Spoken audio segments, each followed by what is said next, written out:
People still joining. Thank you so much for joining this morning for the Oregon Department of Energy's Renewable Hydrogen Study Workshop.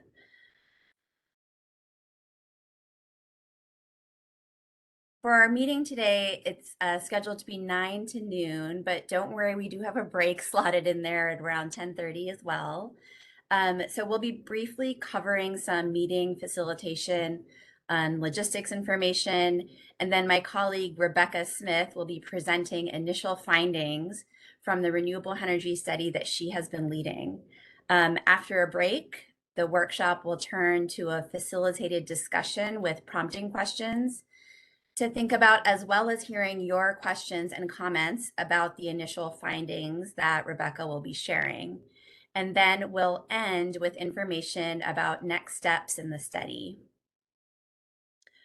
Before we dive in, I wanted to make sure that you knew who we are at the Oregon Department of Energy. Our mission is to help Oregonians make informed decisions and maintain a resilient and affordable energy system. We advance solutions to shape an equitable, clean energy transition, protect the environment and public health, and responsibly balance energy needs and impacts for current and future generations. Our agency has a wide range of diverse work to meet this mission, such as data and policy analysis, running financial incentive programs to help bring down the cost of clean energy for consumers, emergency fuel action planning, radioactive waste oversight, the siting and permitting of large solar, wind, and transmission facilities, among other things. But all of our work falls into the 5 pillars listed at the bottom of the slide next to what we do. And the renewable energy study and today's workshop that you're all here for is aligned with our work as a central repository of energy data, information, and analysis, our work as a venue for problem solving Oregon's energy challenges, and our work in providing energy education about renewable hydrogen in Oregon. So thanks again for being here and being part of our work in this space.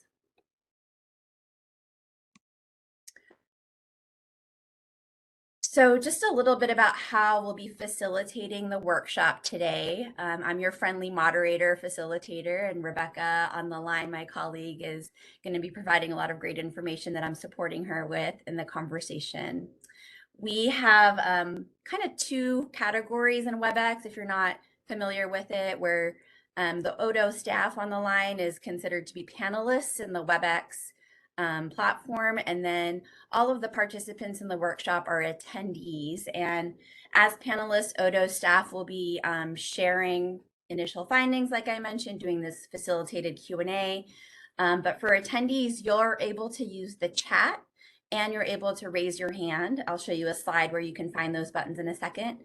And we really want to hear from you. There's portions of the meeting in which you can ask clarifying questions. We'll be pausing along the way. And then we have a big chunk of time for discussion after the break. We've also included some community agreements that our staff has found to be really helpful in creating an inclusive and thoughtful workshop and discussion. Some of these might feel really obvious, but we've learned it's a good reminder before jumping into a long period of time in a webinar together. So just a reminder to be present and to be ready to learn while being respectful for others. It's helpful to remember that learning can sometimes happen outside of our comfort zone. And we encourage everyone to listen first and then supply information or perspective second.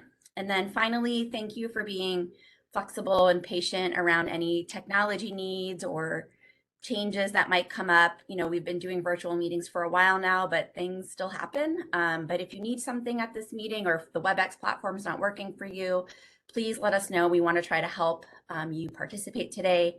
If the chat's working for you, you can contact the host in the chat for help. And if that's not working for some reason, you could also email my colleague Linda, who's helping us with this webinar.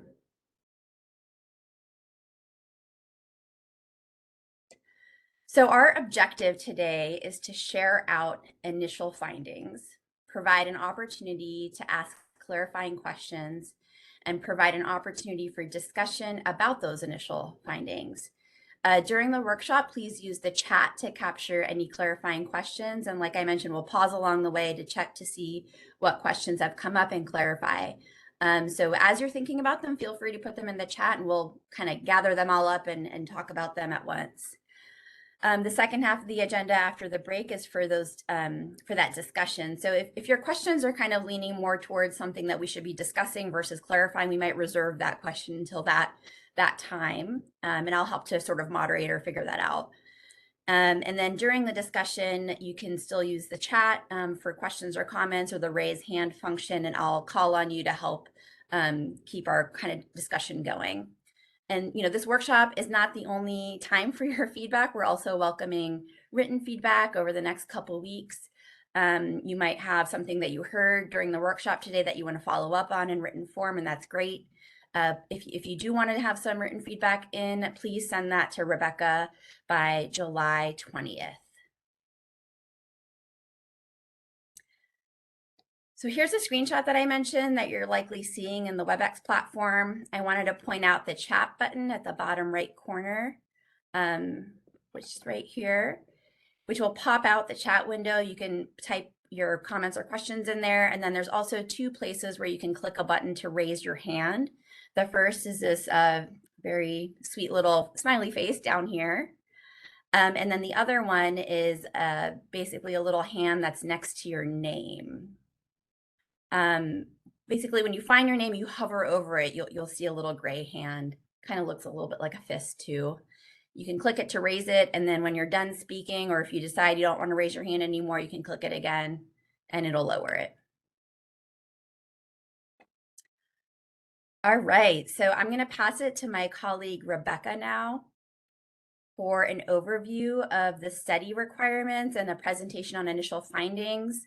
There's also a few other Odo staff on the line who's here to support. Feel free to introduce yourselves in the chat. And I will see you during one of those pause points for clarifying questions. On to you, Rebecca.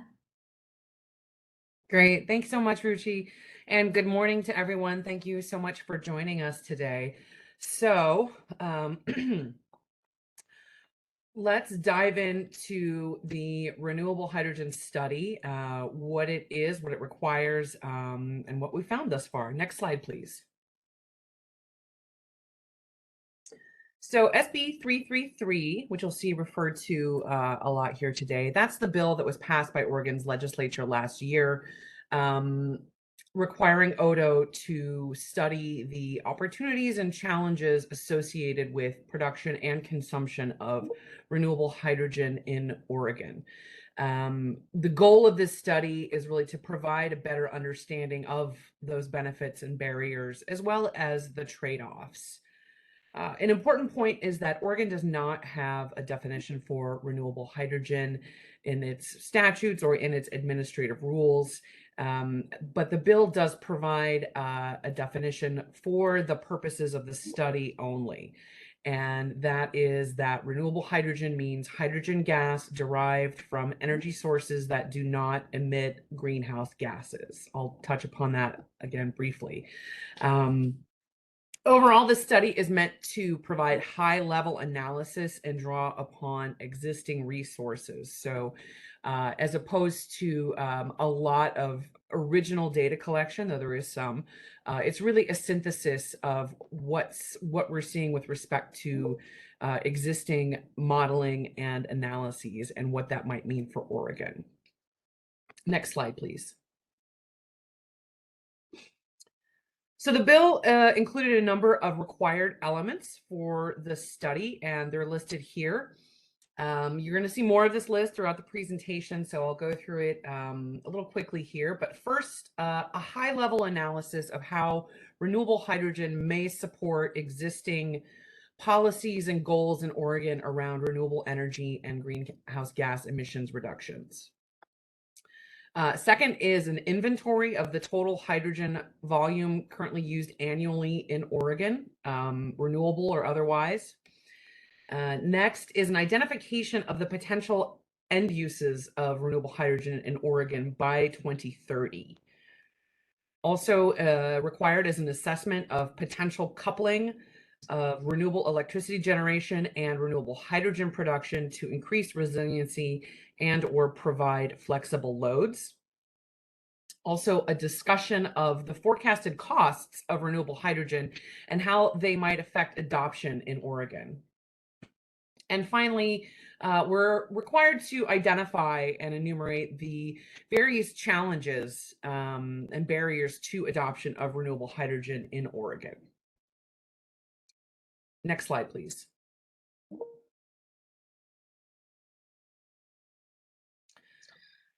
In developing the work plan for this study, we chose to create a technical advisory committee, or what we call the TAC, to provide technical oversight regarding scope, data, and findings. Now, to be clear, these are not the only technical experts that we have reached out to over the course of the study.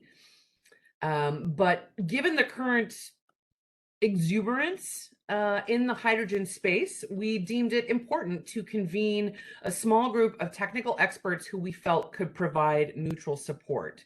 And so in that interest of neutrality, TAC members are limited to the public and nonprofit sectors and academia. So on our TAC, we have Pacific Northwest National Lab, Oregon Department of Transportation, Oregon State University, Portland State University, and the Northwest Power and Conservation Council. We also rely on some support from the National Renewable Energy Lab and JC Dream. They didn't have capacity to really fully serve as a TAC member, but have very generously offered to be on call for questions when they do come up. Next slide, please. So the study bill passed the legislature last spring, 2021, and we began project scoping during the summer later that year. So this timeline really just shows the final phases of the study and report development, starting with our first stakeholder meeting in November of 2021. And we, as you can see from here, we have been working on research and analysis all throughout this period, and we've included it here into the last few months of the study since, as we'll discuss later, there is a veritable fire hose of data around renewable hydrogen costs, policy, and technology. And so we're really keen to have the study as up to date as possible. So we are kind of trying to thread the needle by pushing that cutoff line as late as we can. Stakeholder conversations have been ongoing as well, including with members of the TAC, with project developers, with utilities, technology manufacturers, and others. And so today's workshop, as you see listed there in Q3, is to discuss the study's initial findings, and then we plan on having another one in late August to present the final findings, at which point then we will finalize the report on the study, which is due to the legislature on September 15th, and the study report will be made publicly available at that time. Next slide, please.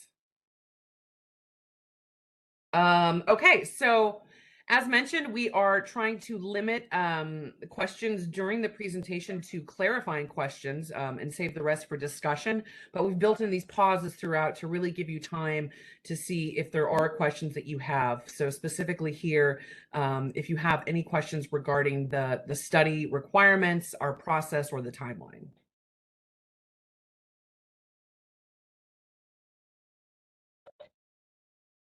Thanks, Rebecca. I'm not seeing anything in the chat yet on questions, but we can give folks a second to pause and think about that. You all should get used to some awkward silences that we've learned are necessary to give you a second to think.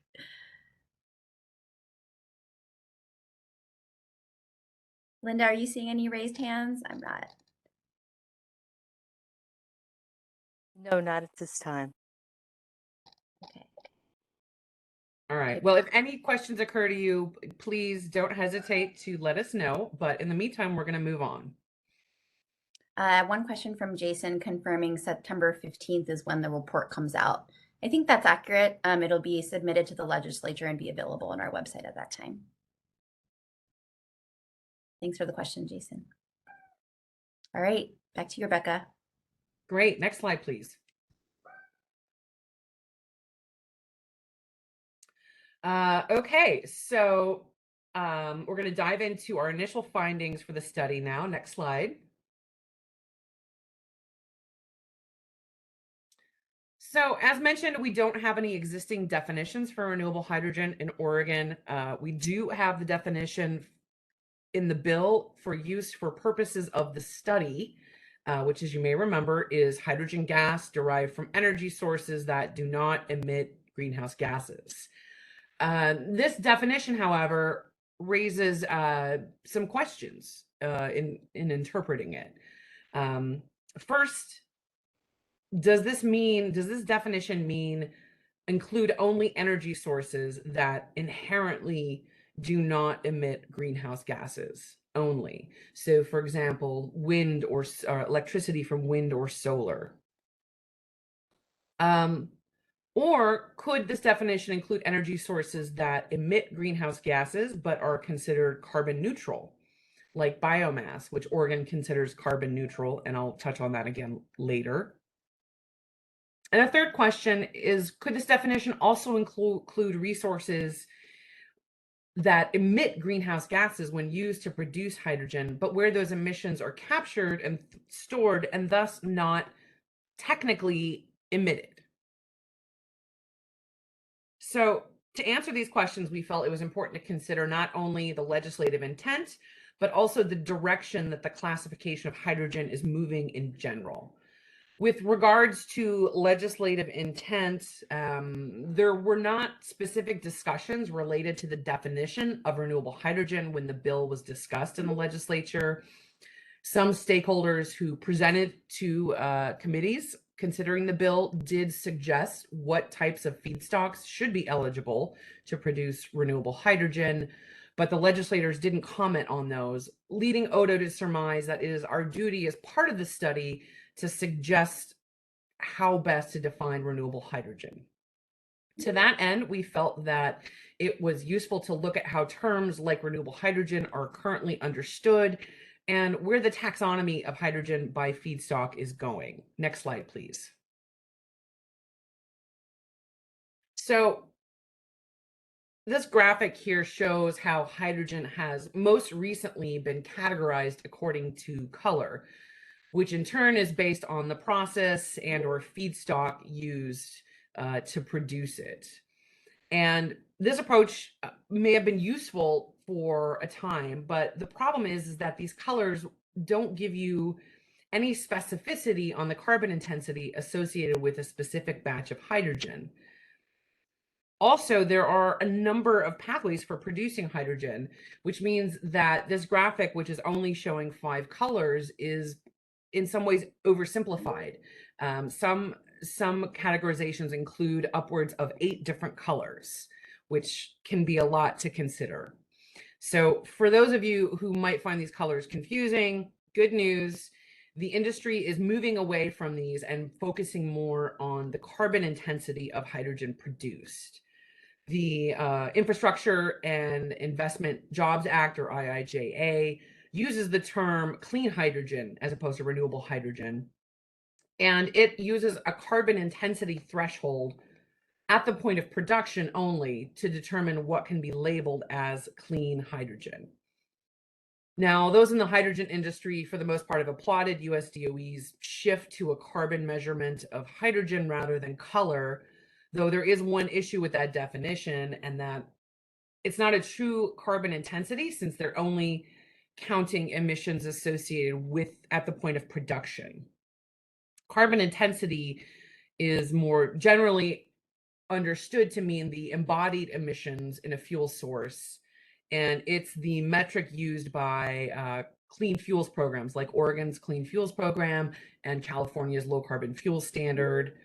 Oregon DEQ's administrative rules related to the Clean Fuels Program define carbon intensity as the amount of life cycle greenhouse gas emissions per unit of energy of fuel. And so this life cycle emissions analysis includes emissions associated with both the production and the consumption of the fuel, including those related to processing, storage, transportation, and combustion. But regardless of how US DOE measures the carbon intensity of hydrogen versus Oregon DEQ or California's Air Resources Board, the bottom line is that there is pretty strong consensus within the hydrogen industry of describing hydrogen according to some measure of embodied carbon instead of colors. As part of this, we're seeing more discussion as well of quote unquote clean hydrogen, which means hydrogen with a low carbon intensity, as opposed to quote unquote renewable hydrogen. Next slide, please.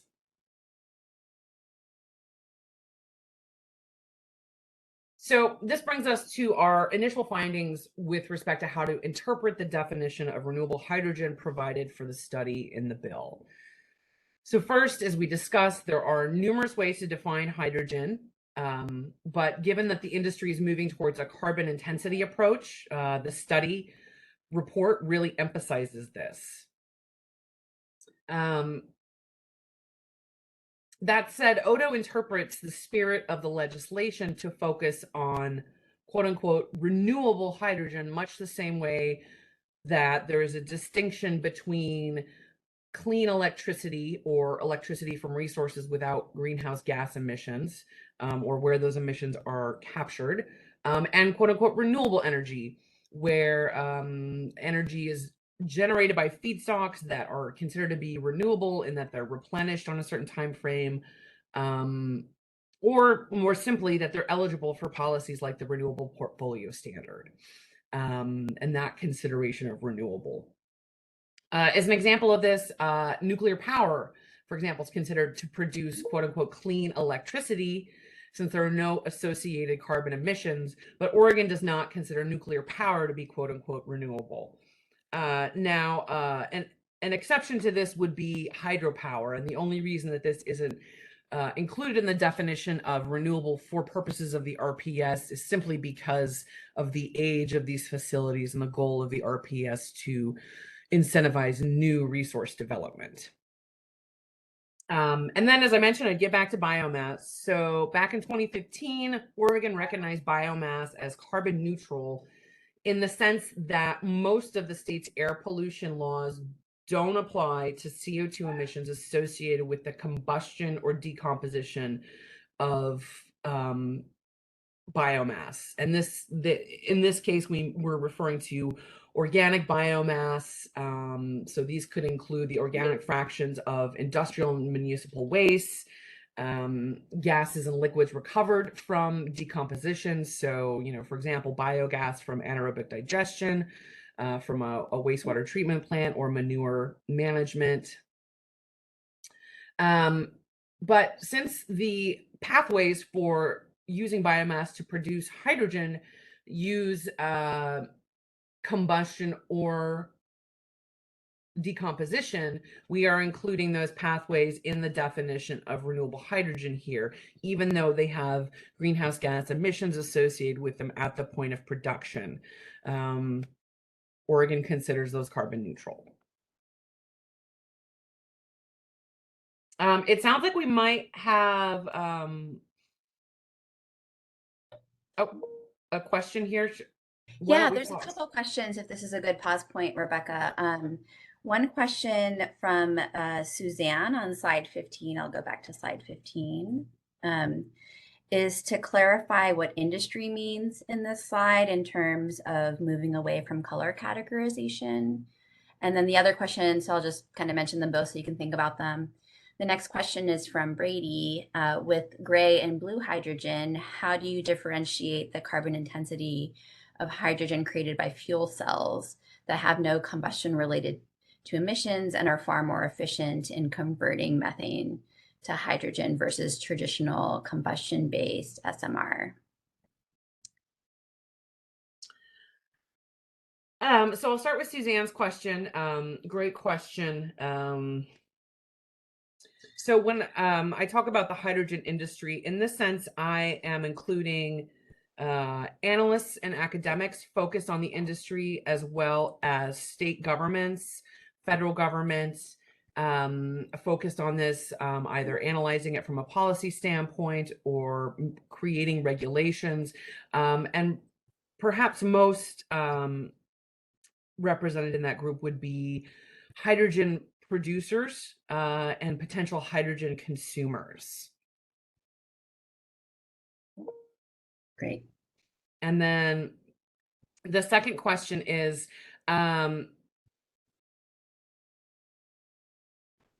we would, so to Brady's question, we would consider pathways for renewable natural gas as a feedstock that's included kind of in the biofuel. And so if the methane going into a process were renewable and there then we would consider that as a possibility. However,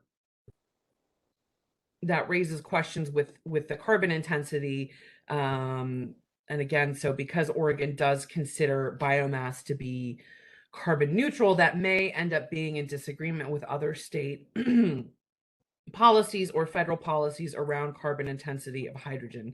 And because we have that 2030 year in general in the legislation, we are for the most part focusing on the more commercially available pathways right now. Great. And the next one is from from Kathy. What statute says biomass is considered renewable? I think that one's just the Renewable Portfolio Standard, Kathy. It's one of the eligible resources, but I can let Rebecca add to that if she wants. Yes. So yes, the Renewable Portfolio Standard, I believe that's SB 838, passed in 2007, includes biomass, certain kinds of biomass as renewable for purposes of the Renewable Portfolio Standard. And then there was a bill in 2015. 1547. What's that? 1547. No, 2015, that included biomass as a, that said it was essentially carbon neutral. And I believe that was SB, oh, let me see if it's in my notes. If not, I can track that down for you. I believe it might have been SB 392, but I'll have to look that up for you. Okay, we can follow up on that one. And then the next one is from Jason. Hydrogen produced from nuclear power out of state qualifies? That's a great question. Qualifies as, for the purposes of this study, it could, but really the study is more focused on both production and consumption within Oregon. So certainly within the lens of consumption, we do consider the possibility that supply will come from outside of the state. But we leave that as rather nebulous in terms of renewable hydrogen, because we're just not sure what kind of production we're going to see in the region that we might be able to consume. However, when we start talking about developing projects within the state, that has a more immediate relationship to what we might consider renewable here. But that all raises the important question that because this is an emerging industry, there are a lot of opportunities around policy to develop new or enhance existing tracking and certification processes, how to harmonize definitions regionally and with the US DOE, how to try to build up an industry that is cohesive as possible. And to say, Rebecca, from going through her notes, our team says it's SB 752 from 2015, Kathy. Oh, thank you. All right. I'm not seeing any other clarifying questions in the chat, but this was perfect. Keep them coming as you think of them. So back to you, Rebecca. All right, next slide, please. Okay, so here, based on that interpretation of the definition of renewable hydrogen, here are the renewable hydrogen pathways that we are most focused on for purposes of the study. So at the bottom, you'll see that we've got renewable electricity and renewable thermal energy. And there's a few different pathways there, though truly electrolysis is the most dominant one there right now. Photoelectrochemical and biological processes are more in the R&D phase. For biomass, uh, can go through some of the same processes as fossil fuels. So there can be biomass gasification, biomass reforming, and then biological processes, which aren't as commercialized. And then for that biofuel slash biogas, there's the opportunity for using those and reforming, and specifically renewable natural gas or biogas that has been cleaned up enough to have a high methane content can replace natural gas in steam methane reformation. So these are the pathways that we focus on for the study.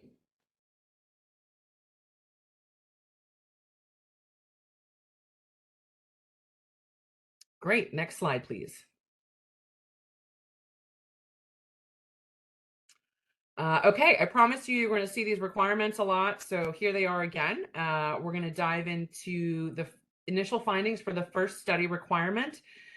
This is a high-level analysis of how renewable hydrogen may support Oregon in meeting its existing renewable energy and greenhouse gas reduction policies and goals. Next slide, please.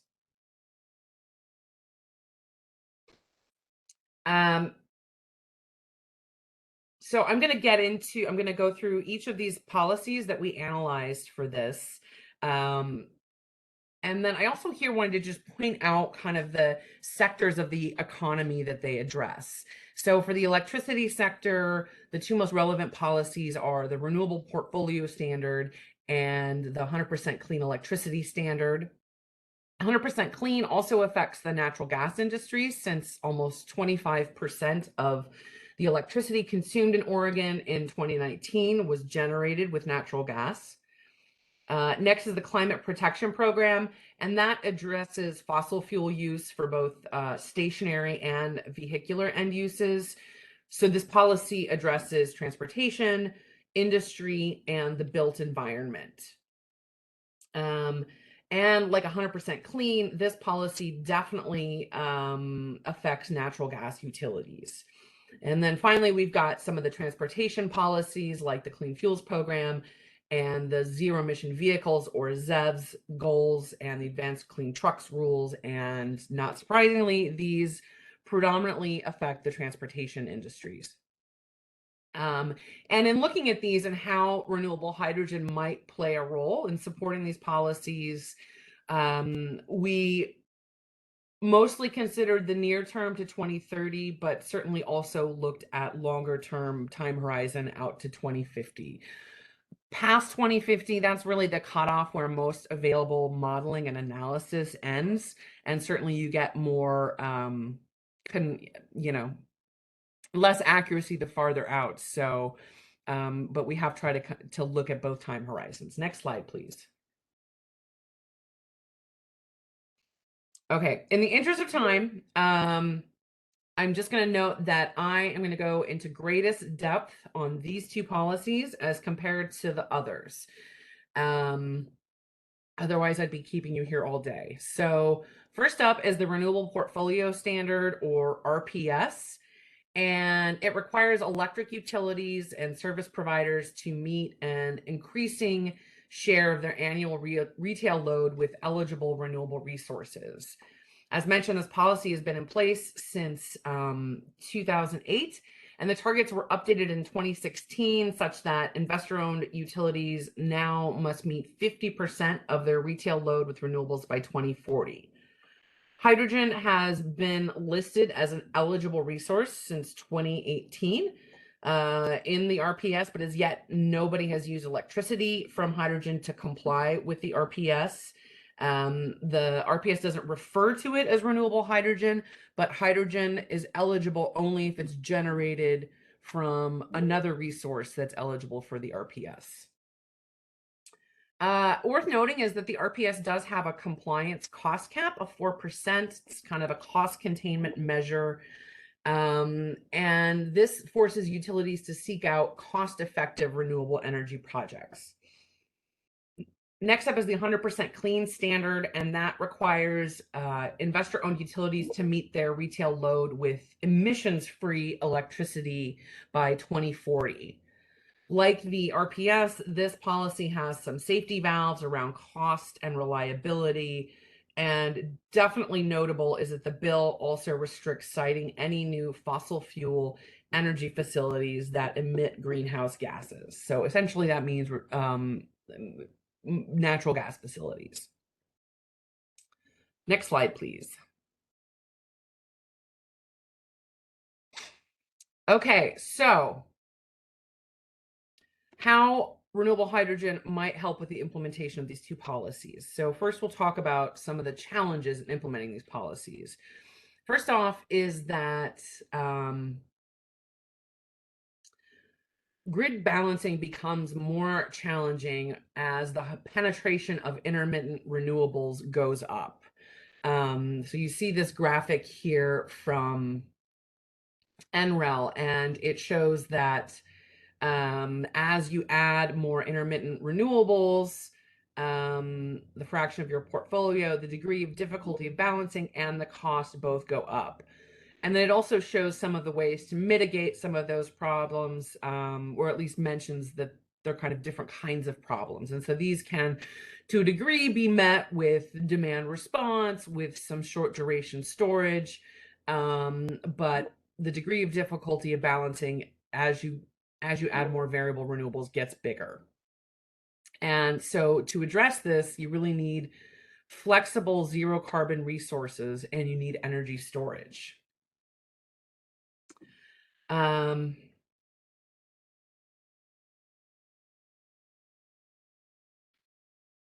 Next slide, please. Sorry.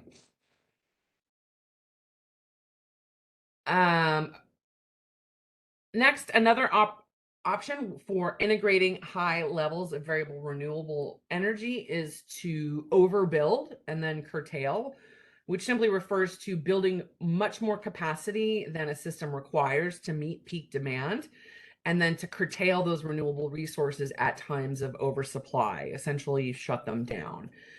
And the more variable resources in a portfolio, the more likelihood of excess supply that could be curtailed. To the right here is a graphic from E3's Pacific Northwest low carbon scenario analysis. And in this analysis, E3 found that increasing RPS targets could lead to an increase in both the magnitude and the frequency of curtailment events. And so they took, kind of a typical day with high hydropower supply, and then looked at curtailment from, a 20% regional RPS scenario versus all the way up to a 50% at the bottom. And what they saw was that curtailment went from 4% to 9%. And that curtailment, you can see, is the bright red portion of that graph. So at 20%, or I'm sorry, 30% regional RPS, at the top, you see kind of a thin sliver. It's much larger and pronounced at the bottom at 50%. And I'll touch on again later in the presentation, but oversupply can lead to low and even negative prices for electricity. And so what would be helpful for the system is to have some sort of variable loads or loads that could sop up all of that excess supply. Next slide.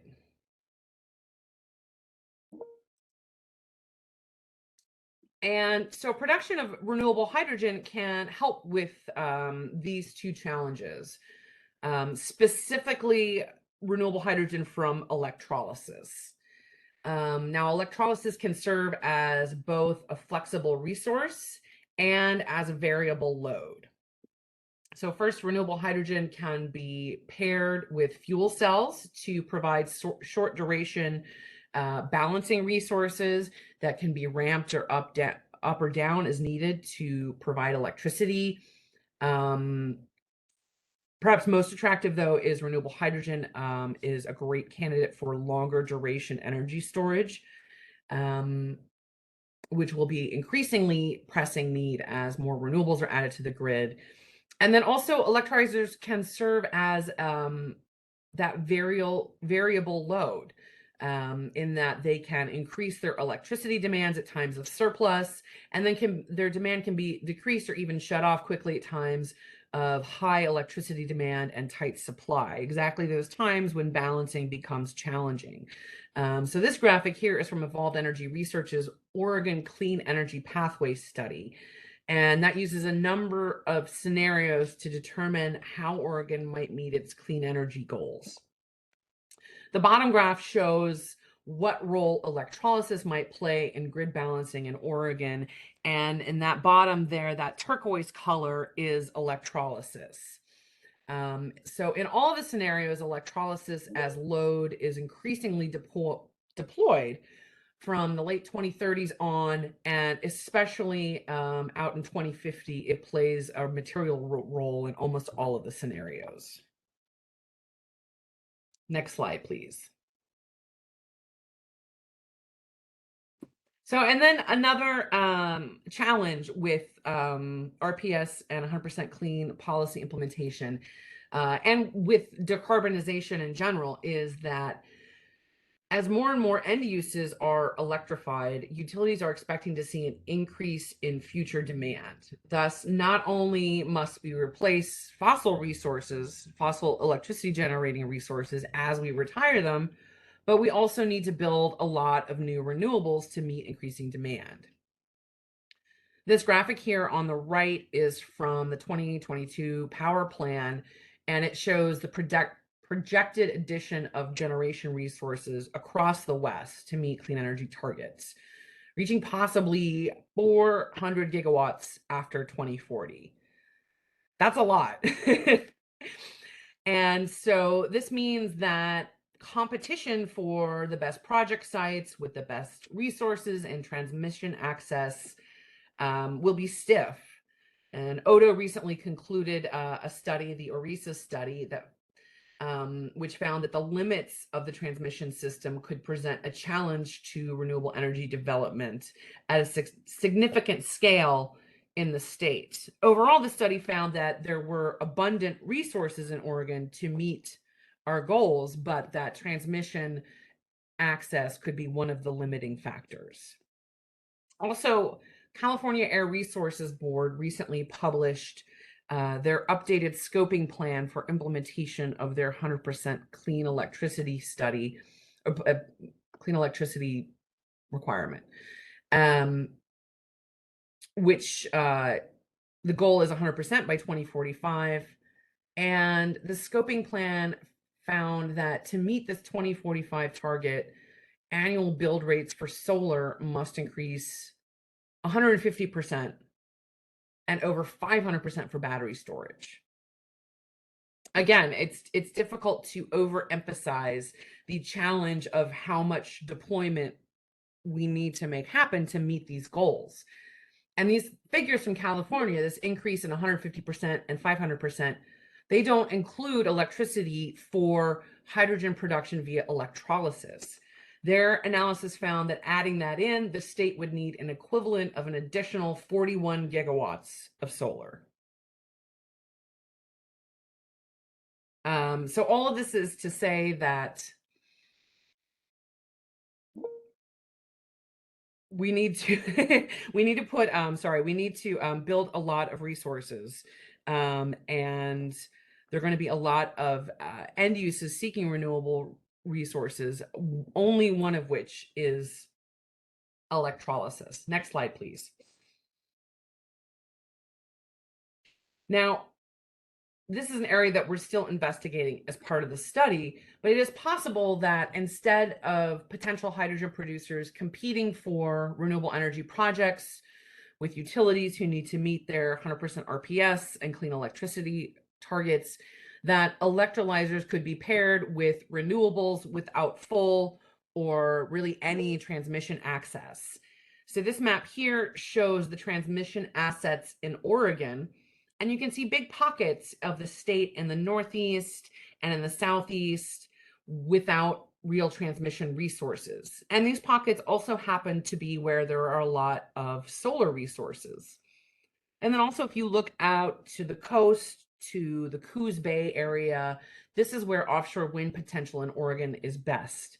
And there is transmission there, as you can see, but available access to transmission is relatively constrained, and certainly would be for any new large offshore wind installations.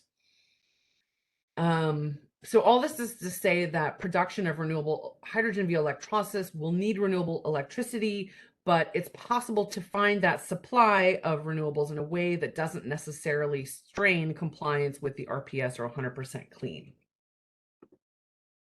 Next slide. So our initial findings for how renewable hydrogen can support 100% clean and the RPS is that renewable hydrogen would most likely be of help for these policies in integrating other renewables onto the grid.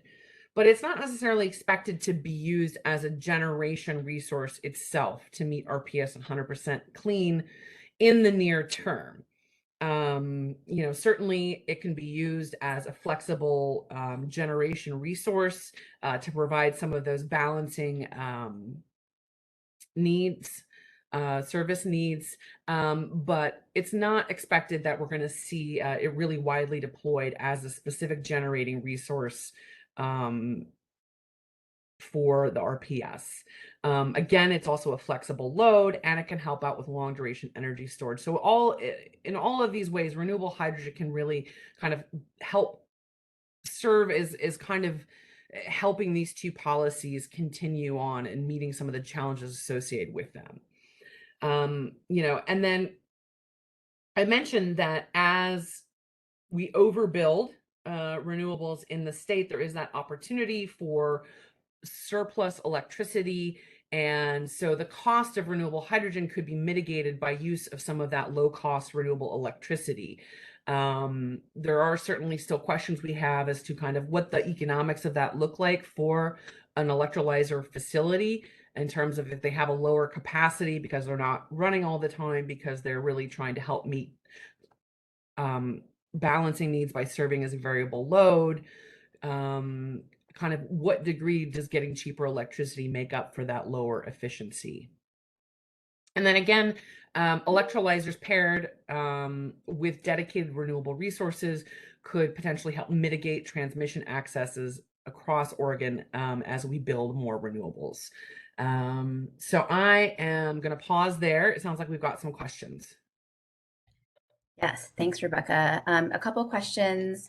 The first from Kathy asking if isn't there usually a lot of excess electricity that could be used for electrolyzers? And Ken did put in the chat that, as you pointed out, even areas with existing transmission are congested for transmitting new solar.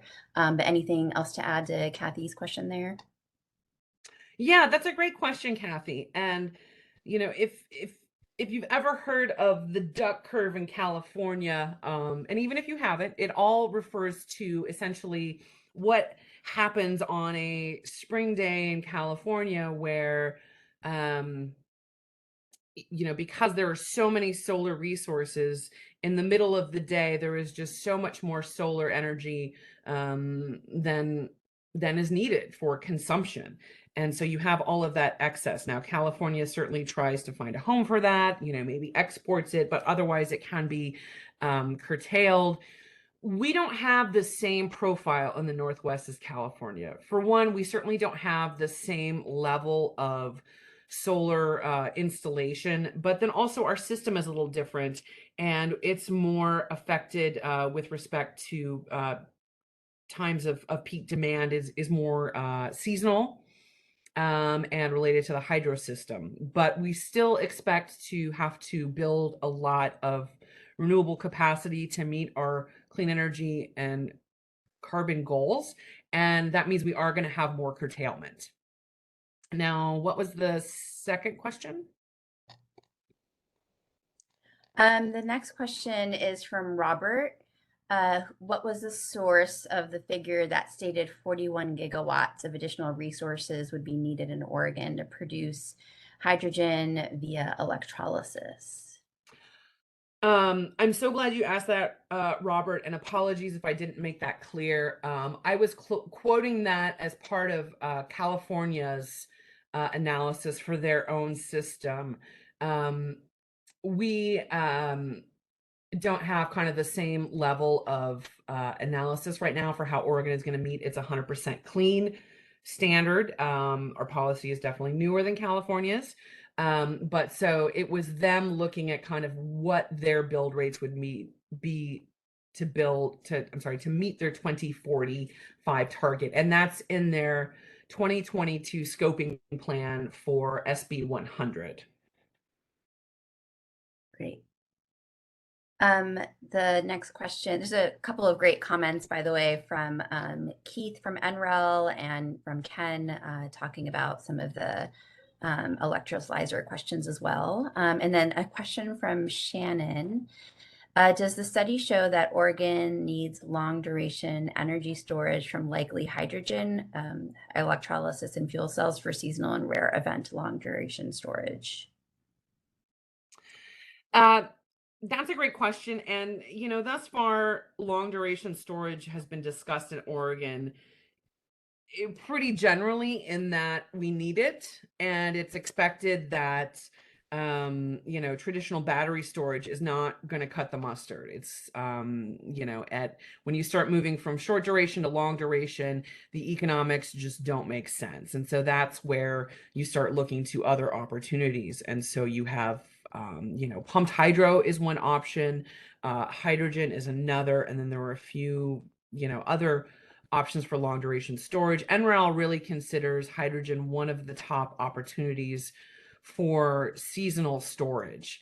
And so whether that would be paired with fuel cells or whether that would go into a turbine and be combusted, those are all questions that just aren't clear at this point. Great. And then the next question from David, it might be more of a discussion question for later, but I think it's worth, asking Rebecca if there's something to clarify here. If renewable hydrogen is not expected to be used as a generation resource, what does Odo expect renewable hydrogen will be used for? Specifically, the renewable hydrogen generated to help incorporate higher penetrations of renewable resources. Might get back to Rebecca, your earlier comment of further study needed to understand pathways for our 100% clean. But if you have something to clarify there, go ahead. Otherwise, we can also talk about this during the discussion. Yeah, David. So certainly in the near term, we're not seeing any movement from utilities where they're including in their planning documents any intentions to build out big facilities to meet, utility scale renewable hydrogen production for generation. That said, we expect project developers to be building their own projects. In the nearer term, though, electricity generation isn't necessarily the best use case. Certainly it can play a role there, like I said, especially for grid balancing. And in the longer term, we may see it replace, natural gas combustion, who knows? But in the near term, and I'll touch on this later with expected end uses of renewable hydrogen in Oregon, is that given the cost of renewable electricity, it could interfere with that cost cap in the RPS and 100% clean standard to development right now when it is higher cost. And then also there are other sectors where electrification really isn't an option. or certainly not the best option. And so, there's a lot of momentum to trying to use renewable hydrogen to decarbonize those sectors first, where we're not exactly spoiled for choice for options. Great. Thanks, Rebecca. And thanks, David. Not seeing any other questions in the chat. So back to you. All right. Next slide, please. Oh, look, there's that pause that we just did.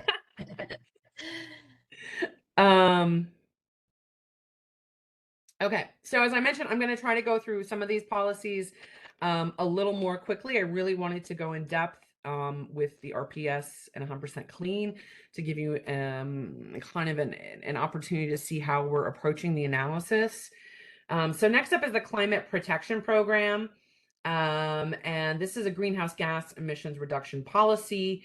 So it includes a declining cap on greenhouse gases from fossil fuels. And so this is going to include diesel and propane and natural gas used in the transportation and the residential and the commercial and the industrial sectors. The CPP also includes site-specific greenhouse gas targets for manufacturing facilities. And DEQ lists about 25 facilities that would be covered. And of these 25, at least 4 appear to be semiconductor manufacturers. One is a cement producer, a steel mill, and then others. So to comply with the CPP, we expect that natural gas utilities are going to turn to either renewable natural gas or renewable hydrogen or some mixture of both to replace fossil natural gas. And that's really, going to depend on kind of what's available in the market, how much it costs, and then what their long-term plan is, for system transformation. For example, Northwest Natural here in Oregon has shown a lot of interest in both RNG and renewable hydrogen. And so we certainly expect to see both of those used as compliance pathways for them. We're still doing outreach on some of the stationary sources with site-specific targets to see if they might be candidates for use of renewable hydrogen for compliance. So, its role here is a maybe for those point source sites. And then finally, the CPP includes the transportation sector.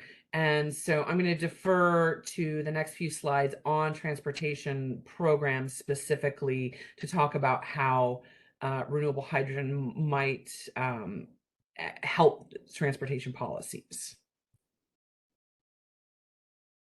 Next slide. Okay, so the Clean Fuels Program is another policy that renewable hydrogen will likely support. The program requires reductions in the average greenhouse gas emissions per unit of fuel energy, most recently updated to 25% below 2015 levels by 2035. Hydrogen is the most recent fuel to be used in the program, first used in 2021. And used for forklifts, but thus far the volumes have been pretty modest. And then Oregon also has zero emissions vehicle adoption goals for vehicles sold in the state. So zero emissions vehicle, also referred to as ZEV. And these, though, are primarily focused on light-duty passenger vehicles, and so where hydrogen is expected to have a more modest role to play. But for medium and heavy duty, DEQ has recently adopted California's Advanced Clean Trucks rule, which will require manufacturers of medium and heavy duty vehicles to sell a certain percent of ZEVs in the state. And so that could include hydrogen fuel cell vehicles. Next slide, please. In a clean fuels program review, DEQ estimated that there would only be 0.19 million diesel gallon equivalents of hydrogen in the program by 2025. And you'll see I've circled it in red here. And I should mention that it's unclear whether that would be quote unquote renewable hydrogen. The Clean Fuels Program is really focused on the carbon intensity differential between an alternative fuel and what the more traditional fuel was. So you could potentially have conventional hydrogen produced close to a use source and have a lower CI than renewable hydrogen that is then transported from, say, California, and includes all of those life cycle emissions associated with driving it up on a truck. But anyway, this is all to say that DEQ's analysis doesn't estimate a lot of future consumption for hydrogen in Oregon, at least out to 2025. And certainly you can see that's the second smallest number there, and much smaller compared to, for example, renewable diesel.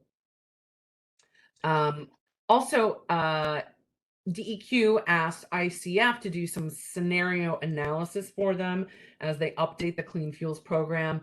And in only one of those scenarios did ICF look at hydrogen, and it assumes in that analysis that sales rates in Oregon for hydrogen class 7, 8 trucks to be 5% in 2033 and 10% in 2035. Next slide, please. And then these beautiful graphics are all from ODOT's recently published hydrogen pathways study. And that looks at the potential hydrogen fueling infrastructure needs based on assumptions on uptake of hydrogen fuel cell electric vehicles for both light, medium, and heavy duty use cases. So at the top left are their assumptions for uptake of fuel cell EVs in Oregon by 2035. And so you can see, you know, they're assuming that 5% of all of the urban light duty ZEVs are going to be fuel cell, 10% of ZEV buses are going to be fuel cells, and then up to 10% of medium duty and up to 25% of heavy duty. So their expectation is that we're going to see the highest uptake of hydrogen fuel cell vehicles in the heavy duty sector. And then if you look at the bottom left, there's a graph here that shows light duty fuel cell EV uptake, but then also hydrogen fueling stations. And you can see that it really starts to take off from 2030 to about 2035. So when we talk about a nearer term adoption of fuel cell vehicles across use cases, we're really looking at post 2030 to see much movement. And then the last chart on the right, that shows ODOT's modeling assumptions for the need for fueling stations. And so by 2035, they estimate a need for 47 hydrogen fueling stations to support 5% hydrogen fuel cell EV penetration for light duty and 19 stations for medium and heavy duty vehicles. And of course, I should mention that there's no stated assumption in all of these that these stations would be dispensing renewable hydrogen. This is just more a look of hydrogen in general as a transportation fuel. And what it's really showing us is that the expectation is that the pickup is going to be higher in medium and heavy duty sectors, and looking to not really take off until about 2030. Next slide.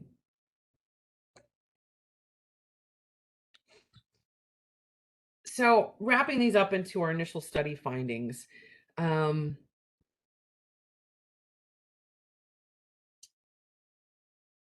we certainly, one of the difficulties here is that there isn't a dependable supply right now of renewable hydrogen in the Northwest. As I mentioned, for those forklifts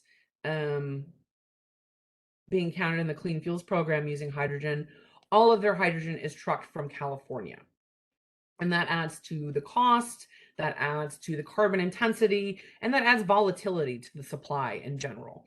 And then there's also no hydrogen fueling infrastructure in Oregon of any kind right now. We have 0 hydrogen fueling stations right now.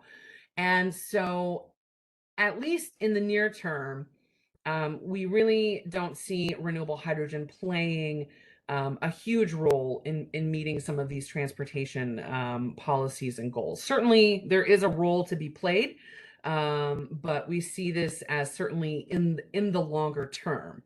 That said, there are a number of analyses out there that suggest that some of the use cases where renewable hydrogen might become cost competitive soonest is with some heavy duty transportation applications. So it's possible that these forecasts might be overly conservative and we can see more adoption sooner. And if so, it would likely be in the heavy duty context. And then certainly, as I mentioned, some of the analysis from ODOT in terms of what kind of infrastructure we need and how many vehicles we expect, all of that is talking about hydrogen generally. And so a secondary analysis would be necessary to make an estimate of how much of adopted fuel cell vehicles in the state we would expect to be running on renewable hydrogen as opposed to just hydrogen. And let's pause for clarifying questions. Thanks, Rebecca. There was a clarifying question that was taken care of in the chat from Kathy about Clean Fuels program, but not seeing any other questions yet. There was a comment from Ken about renewable diesel using hydrogen as a feedstock and can represent a market for renewable hydrogen in the SNAE. That is a great point, Ken. Thank you for mentioning that. Not seeing any other questions though. Can pause for a moment to see if there's any typing happening, but There's no hands raised. great. Okay. Okay, go ahead, Rebecca. Next slide. So the next study requirement is the inventory of the total hydrogen volume currently used in Oregon annually. Next slide.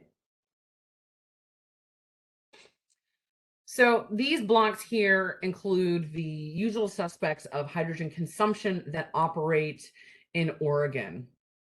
We've identified 24 semiconductor firms that may have some manufacturing capabilities in the state, and we are in continuing conversations with a number of them with our data requests.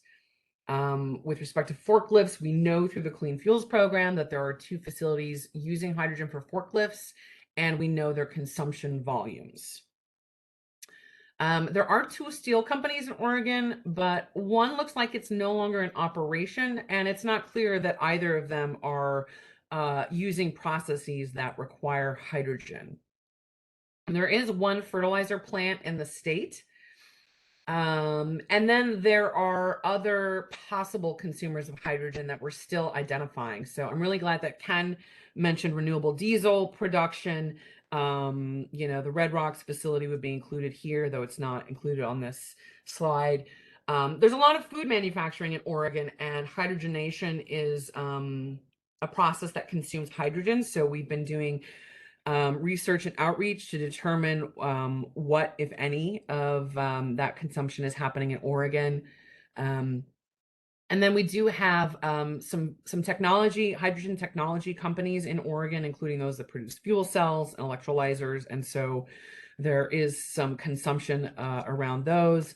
And then certainly hydrogen can be used in labs as a process gas, or especially in academic labs where they are studying certain hydrogen technologies. And so these are kind of the universe of potential hydrogen consumers in Oregon that we have identified. And we have been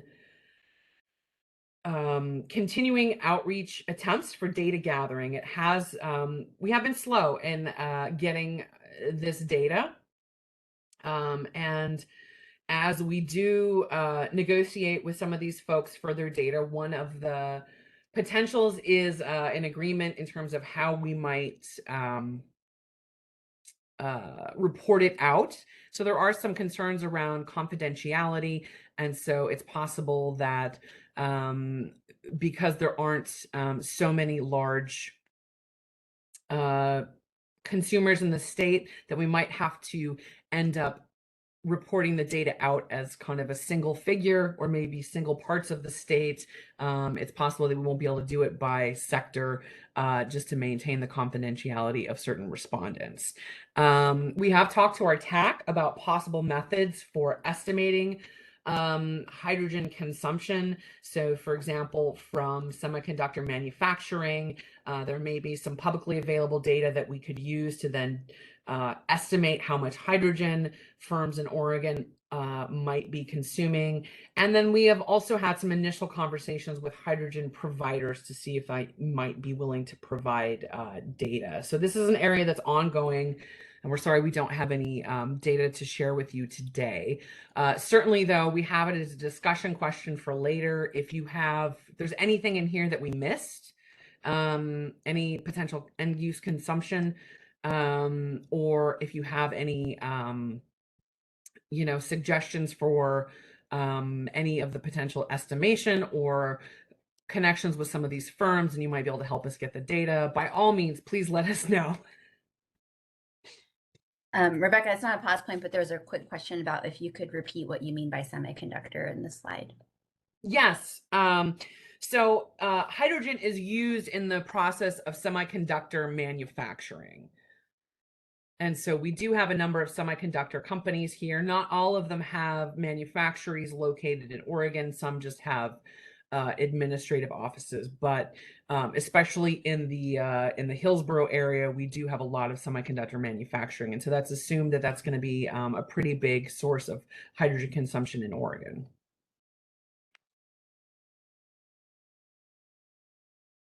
Next slide, please.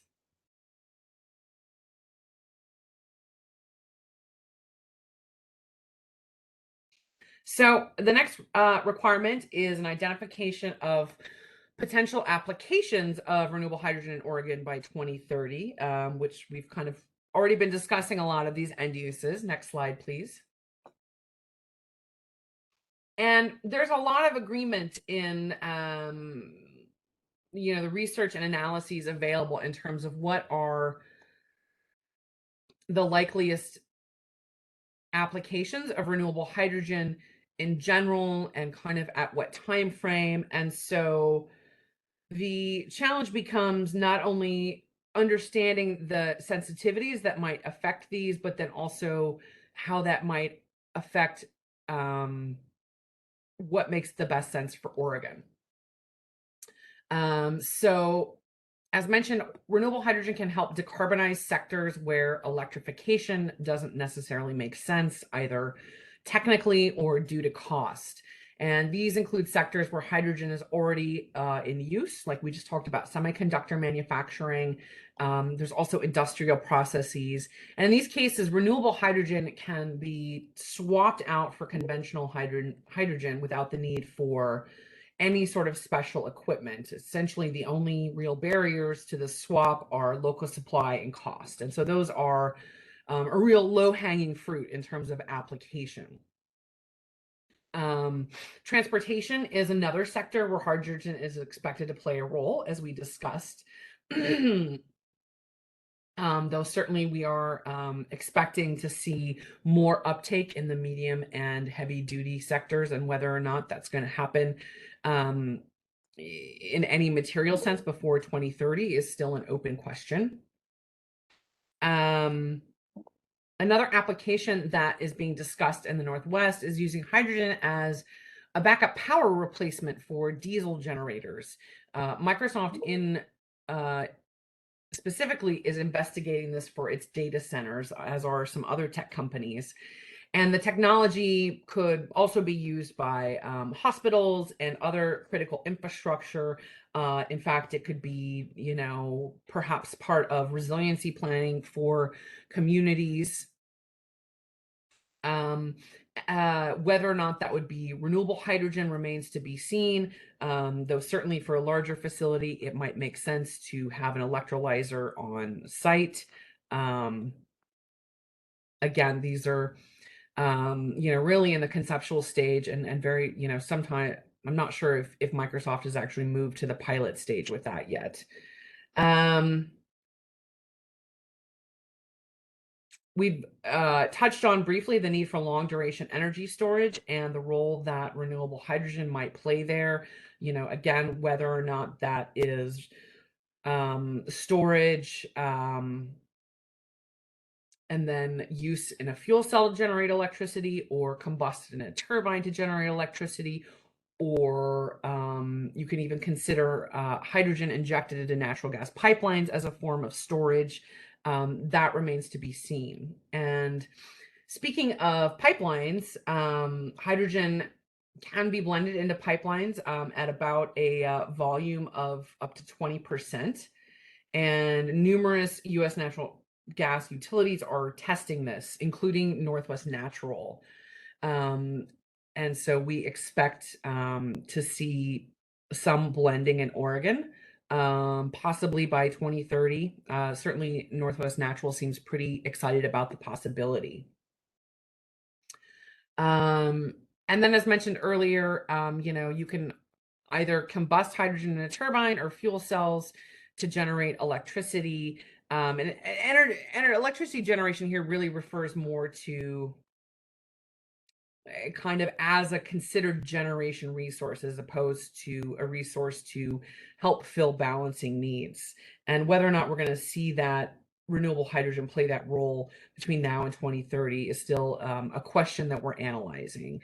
And so you see here on the left, I have some of these sensitivities listed that help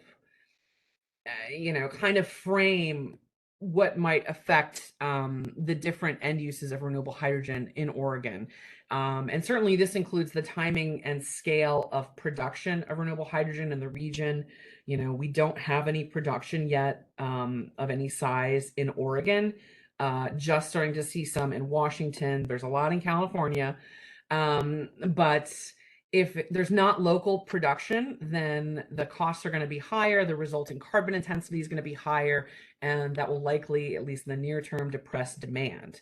Are we going to see some of these enabling policies? There's been talk in the Build Back Better Act of a production tax credit for renewable hydrogen, and that would really make a lot of projects suddenly pencil out that wouldn't otherwise.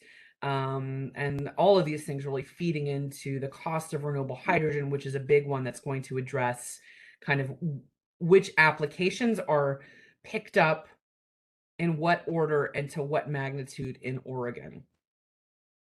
I'll stop here for any questions.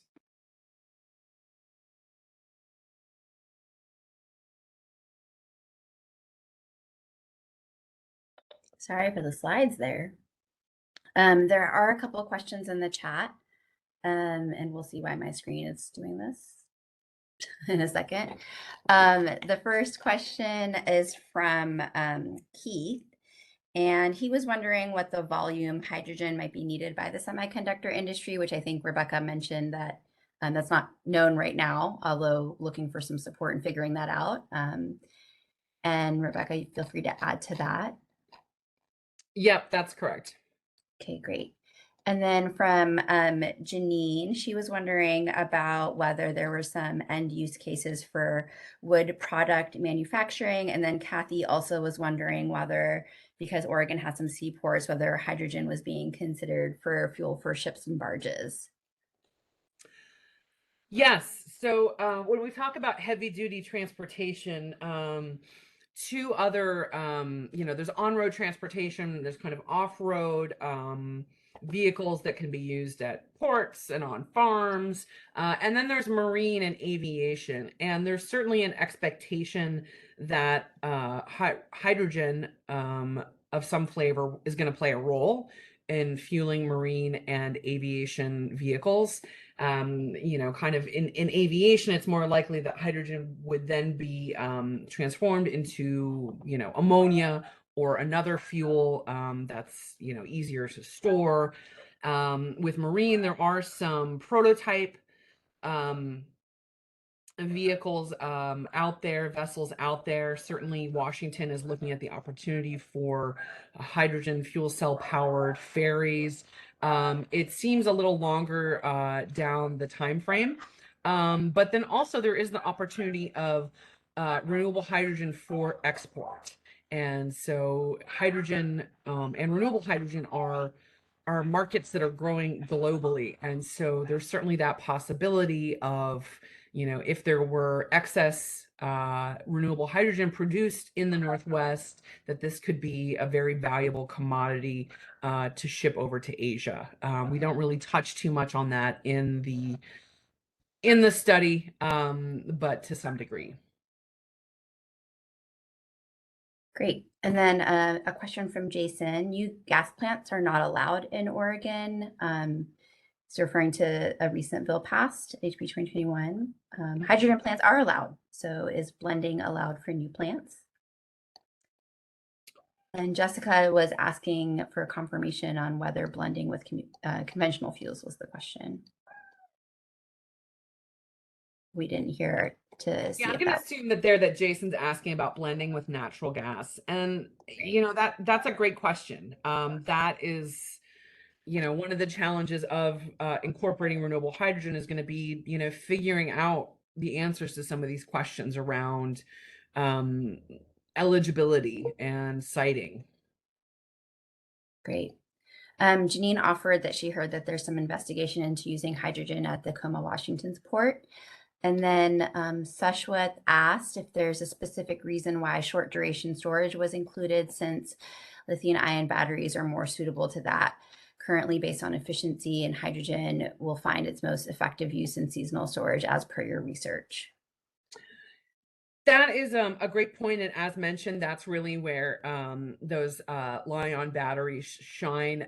Here, I was discussing, you know, I use the nomenclature of short duration energy storage, where really I should say for you know, potential grid balancing services.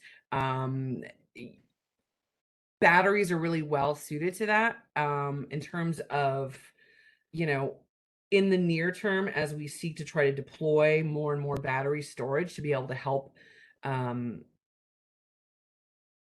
integrate all of these renewables, there is a question of, is that a role that hydrogen will also play, renewable hydrogen, kind of those balancing services in the meantime as we try to build out all of that storage, that short duration storage. Great. I don't see any other questions in the chat. So back to you. Great. Next slide, please. I'm going to try to pick it up a little bit here. Okay, so the next study requirement is an assessment of the potential for coupling renewable electricity generation and renewable hydrogen production to increase resiliency or to provide flexible loads. So we have addressed some of these. Certainly we're talking about RPS 100% clean. And one of the outcomes of overbuilding variable renewables I touched on is that as you add more, especially with the same generating characteristics. So for example, you know, the time of day, you know, how they operate, or just even the same kind, lots of solar, for example, each additional megawatt is less useful and less valuable than the one before it. The marginal value is less. And so to illustrate this graphic shows what a glut of solar does to electricity prices in CAISO in the day ahead market, which is especially interesting because mostly we've been seeing more negative pricing incidents in the real-time market, not necessarily the day ahead market. Anyway, so up on the top, you see yellow parabola indicating year by year the hourly solar generation in spring months in CAISO. And as this solar generation has grown year over year, you see the blue below, those are the electricity prices. And you see those dipping farther into negative pricing territory and for longer as more solar is added. And negative energy prices might sound like a good thing, and these are wholesale prices, but there are downsides. And first off, it's just a clear signal that the market is operating inefficiently. And second, certainly systems like CAISO, they have a dispatch order where they favor renewables. But there are a number of fossil fuels as well that are on the grid that maybe can't ramp up and down as quickly. And so renewables might be bumped at times in favor of those fossil fuel plants that can't ramp. And it can affect, if that energy is otherwise curtailed, then it can affect production tax credit and facility contracts to provide a certain number of megawatt hours per year to, say, a utility, banking on that to meet their RPS targets. Next slide, please.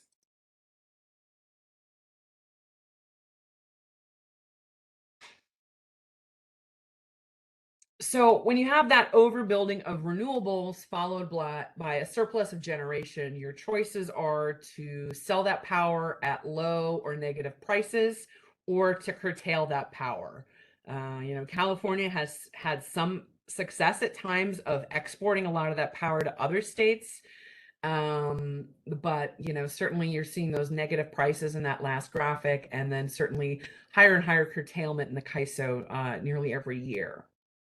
What an ideal option would be is to have flexible loads that consume that power on demand when there is surplus. And so, as we've discussed, electrolyzers are such a variable demand. And then if you could also pair those electrolyzers with fuel cells to provide grid balancing services for short periods of time. Though batteries, traditional batteries, Li-ion are more suited to that, but there is that possibility. So our findings here are similar to those enumerated earlier when discussing the RPS and 100% clean. And that is, renewable hydrogen from electrolysis can address a lot of these grid challenges posed by decarbonization. And that electrolyzers and fuel cells can work to support the more efficient deployment of resources in general. Electrolyzers can serve as variable loads, and they can also be, as discussed earlier, sited with grid-constrained renewable resources. Any questions here? Looking good so far. All right. Like I said, I'm going to try to hustle since I'm a little bit behind. Next slide, please. Okay. Study requirement, forecasted cost discussion with respect to how that might affect renewable hydrogen. Nope, it's the next slide. Oh, it is this slide. Never mind.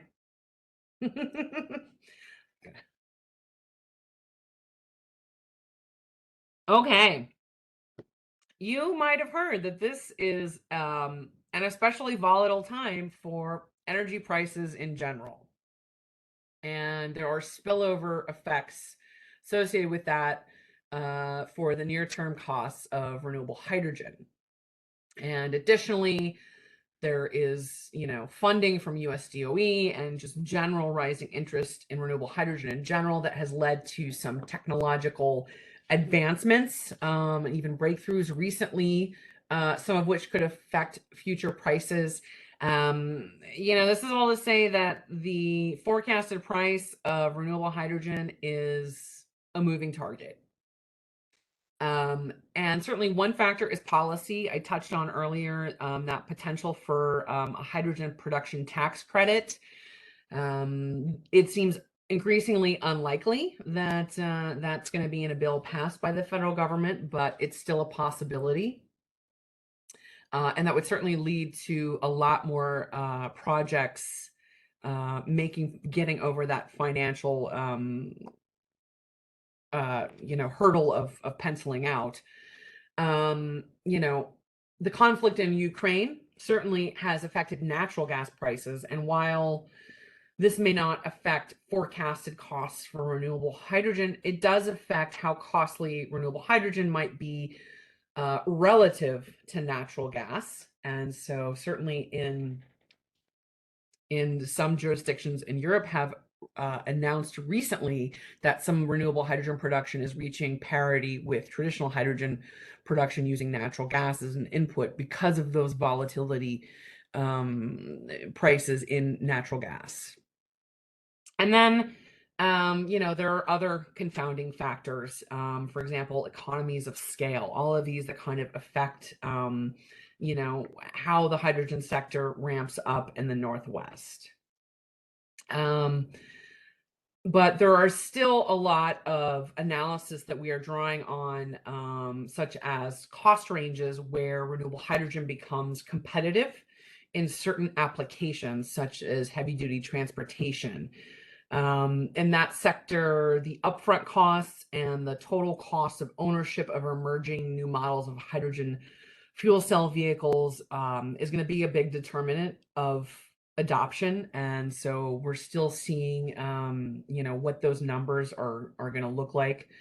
And we're also investigating, the cost range at which renewable hydrogen could be an affordable compliance pathway for some of Oregon's climate and energy programs, like the Climate Protection Program. So not only for natural gas utilities, but also some of those stationary sites that are going to have specific greenhouse gas emissions caps. And then finally, as the hydrogen industry in general moves forward to embrace a carbon intensity approach to categorization of hydrogen, it's possible that renewable pathways may not be as cost effective as potentially other lower carbon intensity pathways, like, for example, natural gas steam reforming paired with carbon capture and storage. That could end up having a very low carbon intensity score. That given the fact that most carbon capture and storage in the US is not operating at, optimum levels. It's not necessarily considered a fully commercialized technology, how that would work. There are a lot of questions as to whether or not that's the case, but it's definitely something worth entertaining as to whether or not renewable hydrogen is not only competing with traditional hydrogen, but also other low CI hydrogen that may end up being more cost effective. Any questions? Oh, thank you, Keith, for that resource on total cost of ownership. Yep. Yeah, no questions, just a helpful link from NREL. Thanks, Keith. Great. So there's one last study requirement to discuss. And these are the barriers to adoption of renewable hydrogen, those technological, policy, commercial, and economic. We've touched on a lot of these today, and so I'll just briefly go over them here. But some of the regulatory barriers that maybe I haven't spent much time on include those around certification and tracking. What is that going to look like for renewable hydrogen? Will it be similar for renewable electricity, or perhaps most likely it'll be more similar to a book and claim process used for renewable natural gas? How will we define renewable hydrogen? What is pipeline injection going to look like, and how will those development of standards pan out in terms of parity across states and federal requirements? There's that scale of renewable electricity I mentioned needed for renewable hydrogen production versus renewable electricity needed for increasing loads from other decarbonization pathways. There are ways, as I mentioned, that renewable hydrogen could address this, but it's still in some ways a barrier as well. We have relatively high wholesale electricity prices compared to some other Western states here in Oregon. We're also experiencing some transmission congestion, and siting new energy facilities in Oregon can sometimes be challenging. So all this adds up to questions around how attractive Oregon is for renewable hydrogen project developers compared to other states. So that may not affect consumption as much, because if all of our neighbors find themselves awash with renewable hydrogen development, then certainly we would expect to get some of that supply. But it's an open question in terms of development. Those are definitely barriers raised when talking with developers. And certainly, because renewable hydrogen is an emerging sector, there can be difficulties getting access to debt for financing these projects, for building infrastructure, of which there is precious little. There are no fueling stations, as I mentioned, for hydrogen vehicles. There are no dedicated hydrogen pipelines. And then finally, a barrier that we're seeing as well is an education gap regarding renewable hydrogen. Sometimes, at least in the popular media, you may see hydrogen either hyped as the last great hope or as a fossil fuel wolf in sheep's clothing. And certainly the reality is somewhere in between. A lack of clear information about the benefits, the challenges, and the trade-offs associated with renewable hydrogen exacerbate this. And so we will continue to refine these barriers and to, more effectively categorize them. But certainly if we've, missed any here, that's something to raise in the discussion, which we were actually almost to the point of discussion, but I want to pause one more time for clarifying questions, and then I think we'll break, and then we'll start the discussion. Yeah, no questions, but a couple comments. One from Kathy about the public might see it as a Hindenburg problem, and one from Michelle about how it might be a public perception of safety. But no other questions. I can pause for a moment to see if folks want to add something to the chat. Here's one. Who regulates potential pipeline injection in Oregon? That is a great question, Arlene. And there's, I am definitely not an expert in this field, but I have spent time on a few workshops with lawyers and federal policymakers. And so there is in the distribution system of a natural gas utility, my understanding is that they regulate injection, but then in the transmission system that becomes a federal issue. If I got that wrong, please chime in. But there are certainly discussions within the hydrogen industry of who does have jurisdiction there with natural gas transmission pipelines, and is that the right space for it going forward? Great. Thanks for the question, Arlene. No other questions in the chat, and I'll just check really quick, Linda, if there's any raised hands. I don't see any on my end. Nope, we don't have any. Okay, I think that we're good to go for just previewing the questions that you could think about during your break, and then I'll pass it to Rebecca to sort of walk through these, and then we can break. Great, thank you, Ruchi. So the goal for the next half of the meeting is to, receive your feedback. If you have more questions or suggestions or concerns for the study, and really we want, as much as this format will allow, to have this proceed as a discussion. So here's some of the questions that we've used to kind of, get your get your juices flowing, so to speak, but certainly these are not the only areas open to discussion. Everything discussed today and related to renewable hydrogen are fair game. So I'll give you, let's take a 10-minute break right now. And thank you for your patience on running over. And then when we come back, we'll just go over again kind of how we want the discussion to go in terms of using the different WebEx features, and then we'll dive in. So let's come back at 10:43, everyone. Oh, 10:53 probably. Or 10:53. Yes. Sorry. Okay. And we're back. Great. See you all on the other side. Thank you.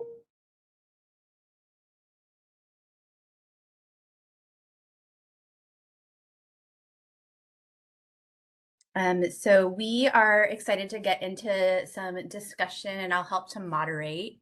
There's the prompting questions that you see on the slide here, as well as in the chat. So if you have thoughts to, answer these questions or ideas, we want to hear them. You're welcome to put them in the chat or raise your hand, and that way we can call on you. You can kind of speak to your ideas. We're also interested in, additional questions that you might have for the study. So feel free to ask more questions. We might not have the answers today, but we want to make sure that we hear the questions. And we'll go from there. I'll try to take turns between looking at the chat as well as raising your hand. So if I don't get to you immediately, that's why. Okay. So we're looking at questions about any concerns with how ODO includes or excludes various pathways within legislative definition of renewable hydrogen. For the Oregon hydrogen inventory, you heard Rebecca talk about that earlier. Are there any potential hydrogen consumers we missed? Any concerns with ODO estimating this data if necessary? And if possible, do you have any information or data on forthcoming technological updates or breakthroughs? Are there any areas of the study where your work can provide data or insights? And if you had to choose 3 top barriers for production and consumption of renewable hydrogen in Oregon, what would they be? So we have a comment in the chat here and a raised hand from Kathy. So I'll start with Arlene's comment. New information from Australia shows that they have reached a cost of $1.50 for green hydrogen. Seems to be a very mature player in this space. She's thinking this should spur some new innovation, and how could this price affect the analysis so far? And then there's also a comment on questioning from Shannon whether those price predictions are accurate right now. I'll go to you, Rebecca, and then we'll go to Kathy. Thank you. Arlene, this is a great question. And Shannon's comment is really useful as well. So as mentioned, we are really, there's so much new information, seemingly every day, analysis and announcements regarding renewable hydrogen. And so we are trying to incorporate as many of those into the study. One of the difficulties can be looking at some of the costs we're seeing from different jurisdictions and whether or not those would translate to Oregon or even the Northwest. Certainly we're seeing, there was been some breakthrough from universities in Oregon around production of hydrogen and the materials needed. And so that can certainly affect hydrogen production at large. But then also, as mentioned, we do have, our wholesale electricity prices in Oregon can be a barrier to low cost renewable hydrogen production as they stand right now. So we have to take all of those into account as we do consider different price forecasts and different announcements about current pricing. Great. Thanks, Rebecca. And then Kathy, we've unmuted you for your question. Go ahead for your comment.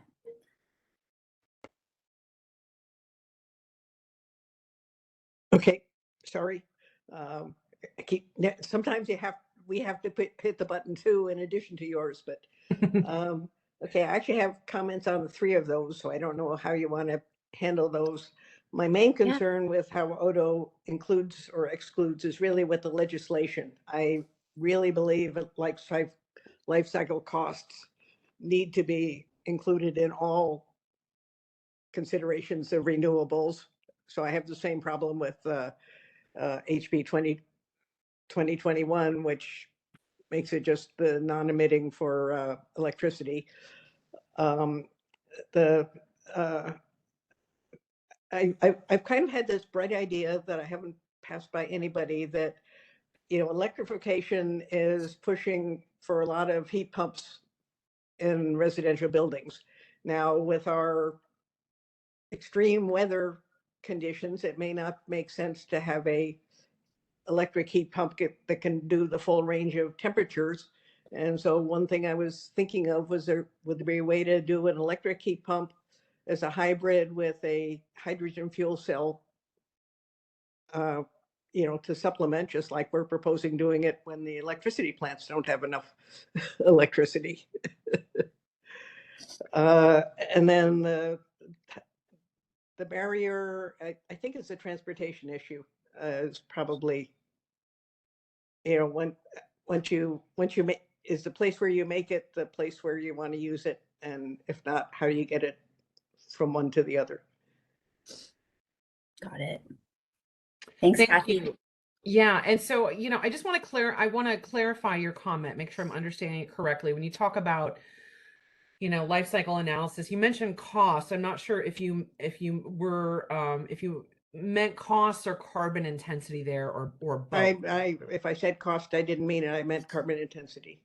That's what I thought you might mean. And so, certainly, there is, any hydrogen that would be included in, a clean fuels program would need to be analyzed, the full life cycle carbon intensity. So that's why there's certainly some lingering questions around what US DOE is suggesting for a definition of clean hydrogen versus how some state programs may be addressing it. And that's certainly a potential barrier right now. And then, I'm just wondering if you might have a section of, here are things we would like to see changed in the legislation. An appendix at the back, and include that as one of them. Yeah, as part of the study, so we are required to identify the barriers to production and consumption in Oregon, and as part of that, we will discuss what opportunities are possible or currently in use in other jurisdictions to address those. So we'll likely list a range of possible solutions, as opposed to suggesting a specific pathway for the legislature. And then I just wanted to mention, I'm glad that you brought up heat pumps as well. There's a longstanding question around kind of to what degree we can or should electrify the built environment. Likely a great deal of it will be electrified, but certainly, natural gas utilities are at work on, certain technologies or supporting them, like natural gas heat pumps. And so, with those potentially on the market, it's possible that could, maybe build in some continued use of non-electrified end uses in the built environment. Well, I was actually thinking in terms of ones that are electrified with the supplement, in order not to encourage the use of natural gas heat pumps that use it for every day and not just the extremes. Sure, thank you. I would even accept a natural gas fuel pump for a hybrid. Just on the grounds that it's not going to be used very often, and therefore it's not going to do real absolute disaster to our environment, for the climate change effects. Gotcha. Thank you. Thanks, Kathy. I'm going to turn to a few others in the chat, but Kathy, if you have more questions or comments, feel free to raise your hand or put in the chat. We can come back to you. A couple other comments, one from Tara. about being interested to hear more about the process from moving from identifying barriers to developing potential solutions. There's also a little bit more chatter about the whether it's a typical startup hype or their sort of commercialization around the high SATA price predictions. And then Seshwat had a question in the, or a comment in the chat, but he also had his hand raised. So we're happy to unmute you, Seshwat, if you'd like to ask. But in the chat, he thinks that there should be more discussion on the efficiency improvements in hydrogen electrolyzers because they would have a material impact on its cost effectiveness. There's definitely discussions of that, certainly in analyses of forecasted costs. Those are included kind of under, new technological breakthroughs, as well as just economies of scale. Mm-hmm. Sasha, we unmuted you if you wanted to add anything more to that. Am I audible? Sorry about that. Yes. Awesome. Hi, everyone. This is Sashwat Roy with Renewable Northwest. Renewable Northwest, we did our renewable hydrogen policy principles last summer. So we looked at a lot of what you're working on, but mostly on the production side. I was just wondering, the definition that Odo is looking to kind of use in the report related to carbon intensity. I think that's helpful. We also considered that as part of the principles. The question I have is, has Odo considered, looked at the grid mix as of now in Oregon and looked at whether grid charged electrolyzers would be considered, clean as per the definition?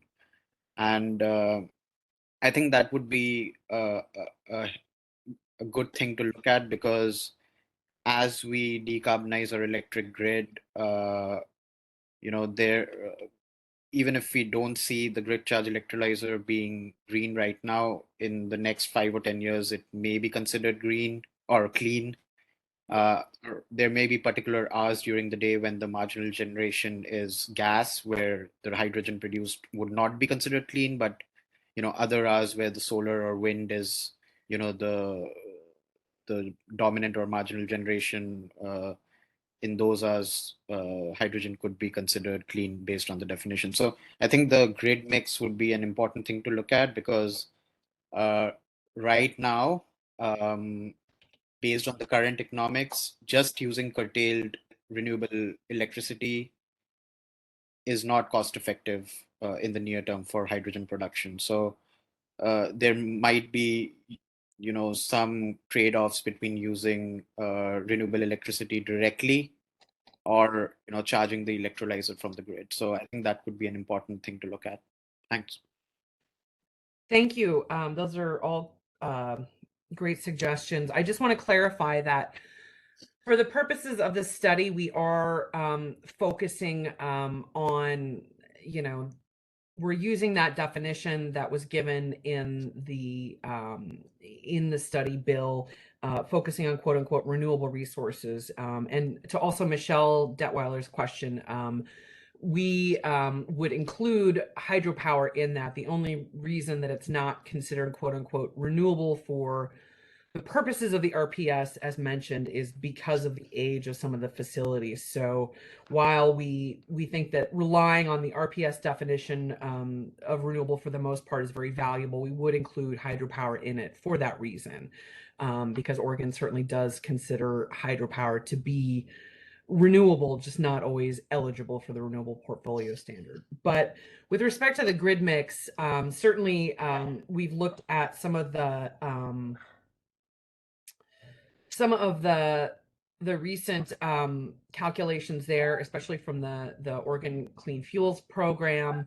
So they have that for electricity, and right now it doesn't seem to meet for the most part the US DOE definition, but then it also raises that question of the US DOE definition is at the point of production. So if you're using an electrolyzer, there are no emissions at the point of production unless you're including anyway. So, you know, there is kind of that question of, well, does that include the emissions associated with the electricity as well? Like, you know, or if they're only co-located. It's at least unclear to me, and it's certainly open to any other interpretations of that from other folks here. Great. And I think Jessica was going to add a link to the electricity resource mix from Odo's page as a resource for this group. It looks like you got Michelle's question about hydropower. Shannon was asking about electrolyzer efficiency is unlikely to move much at all. What will do better is a CapEx per rate of hydrogen production. Maybe more of a comment. And that CapEx could go down by 10 times easily. Brain sensing and how that he observes sometimes fled or sometimes improving or degrading behavior at this like initial data, initial few hours. Thanks, Shannon. I didn't catch all of that, but we did catch what you had in the chat there. Did you want to add to that? Oh, sorry, I didn't realize you unmuted me. I have 2 Zoom meetings going at the same time here. So yeah, so the question was about electrolyzer CapEx and performance. Is that what the discussion was at? Yeah, we were just kind of going through some of the ideas in the chat to just... Yeah, so I mean, basically, we work with a number of electrolyzer companies all over the world, actually, and there's a lot of hype in this field right now. But if you look at it fundamentally, the efficiencies are sort of where they're at. You can get improvements of efficiency at the you know, at the expense of rate of production of current density. You can get higher current densities potentially at the same efficiency, but that's not really a number that's going to change all that much. We're going to be somewhere around 70% efficiency, probably 75% electric to hydrogen. But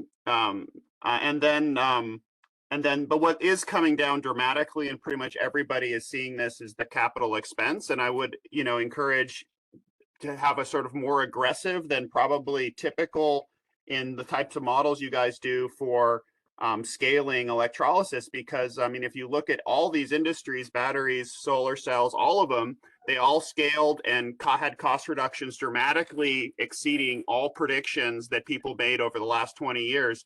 And you know, the exact same thing is going to happen to electrolyzers. Technically, they're actually very simple devices. They're not complicated to make.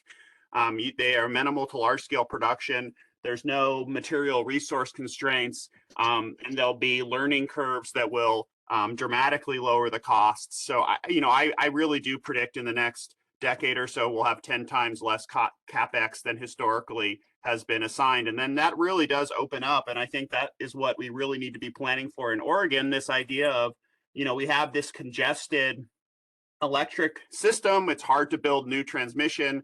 But there's a lot of high value end use cases for hydrogen right now that you guys have highlighted, and there'll be more coming online. And so we just need to co-develop renewables with electrolyzers and use electrolyzers for, you know, grid stabilization. Because that's one thing that's coming also is dramatic ability to vary the load to the electrolyzer systems.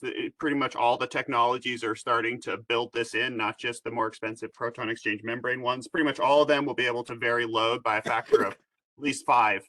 So, you know, that's going to be a huge advantage, coupled with low CapEx. So I think that really is the way things are going to go. You know, the question is, you know, how do you integrate that into all the planning? That's all difficult because it's not, you know, it's hard to be, you know, you have some uncertainty on all these predictions, but that's certainly my view. So, yep. Thanks for giving me a chance to give some comments. Yeah, thank you, Shannon. As actually a comment from Ken that kind of tracks with that I'll just mention, where he said it's virtually impossible to develop the amount of renewables needed to meet goals given transmission congestion and interminable processes. And he referenced a BPA cluster study that effectively declined almost all of the transmission requests in the region. And he thinks that there'll need to be some alternative to power transmission to get at renewables we need to develop, as well as a far more aggressive hydrogen development policy. But I'm going to flag a couple of questions from Brandon next.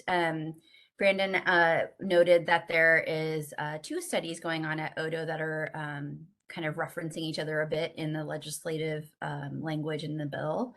One regarding renewable hydrogen, which you're all here for today, and the other is around floating offshore wind, in which there's been 3 public meetings and a number of sort of written comments. And so the first question on how Odo is collaborating and coordinating the flow of information between the 2 studies, I can take that one real quick to say that the leads of the studies are on the same team and coordinate and talk frequently. So Rebecca here works very closely with Jason Searman, who's been leading the floating offshore wind study. And so there has been some good coordination and collaboration there among the 2 of them and the rest of our team. But the second one, I think for Rebecca, is what hydrogen and offshore wind synergies has Odo considered?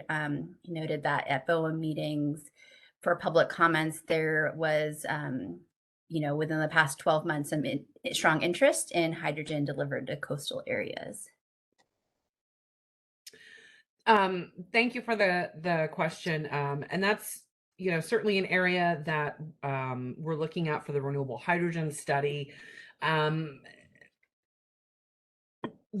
Much of the study is focused kind of on the nearer term. And so given that we don't expect to see any offshore wind installations in the very near term here in Oregon, to some degree, those questions are a little bit farther out on the effect. But certainly that in terms of, that also raises a question that I've batted around, with folks before, like Ken Dragoon and others, kind of what is this opportunity, if there is one, for renewable hydrogen to maybe serve as a substitute for transmission. And, that area of Coos Bay is somewhat transition constrained. There is a ceiling to how much, renewable energy can be put on that transmission. And so that's kind of the question of if we had an opportunity to use hydrogen as some sort of carrier for that energy, then perhaps that wouldn't necessarily need to constrain as much the, potential installations of offshore wind, if getting more transmission isn't possible. But so these are really interesting questions. I don't know that there's a single right answer there, but those are things that I'm discussing with hydrogen folks and then with Jason and offshore wind folks as well. But certainly always looking for suggestions for, kind of more synergies there. Great. I'm going to go to Ken Dragoon, who has his hand raised, and then we'll go back to some of the comments and questions in the chat. Linda, could you help Ken become unmuted, please? Go ahead, Ken, you're unmuted. Transmission congestion is a really, really big problem. There's no way we're going to build those renewables out if we can't either overcome transmission or develop renewables in a way that doesn't require transmission, and that could be hydrogen.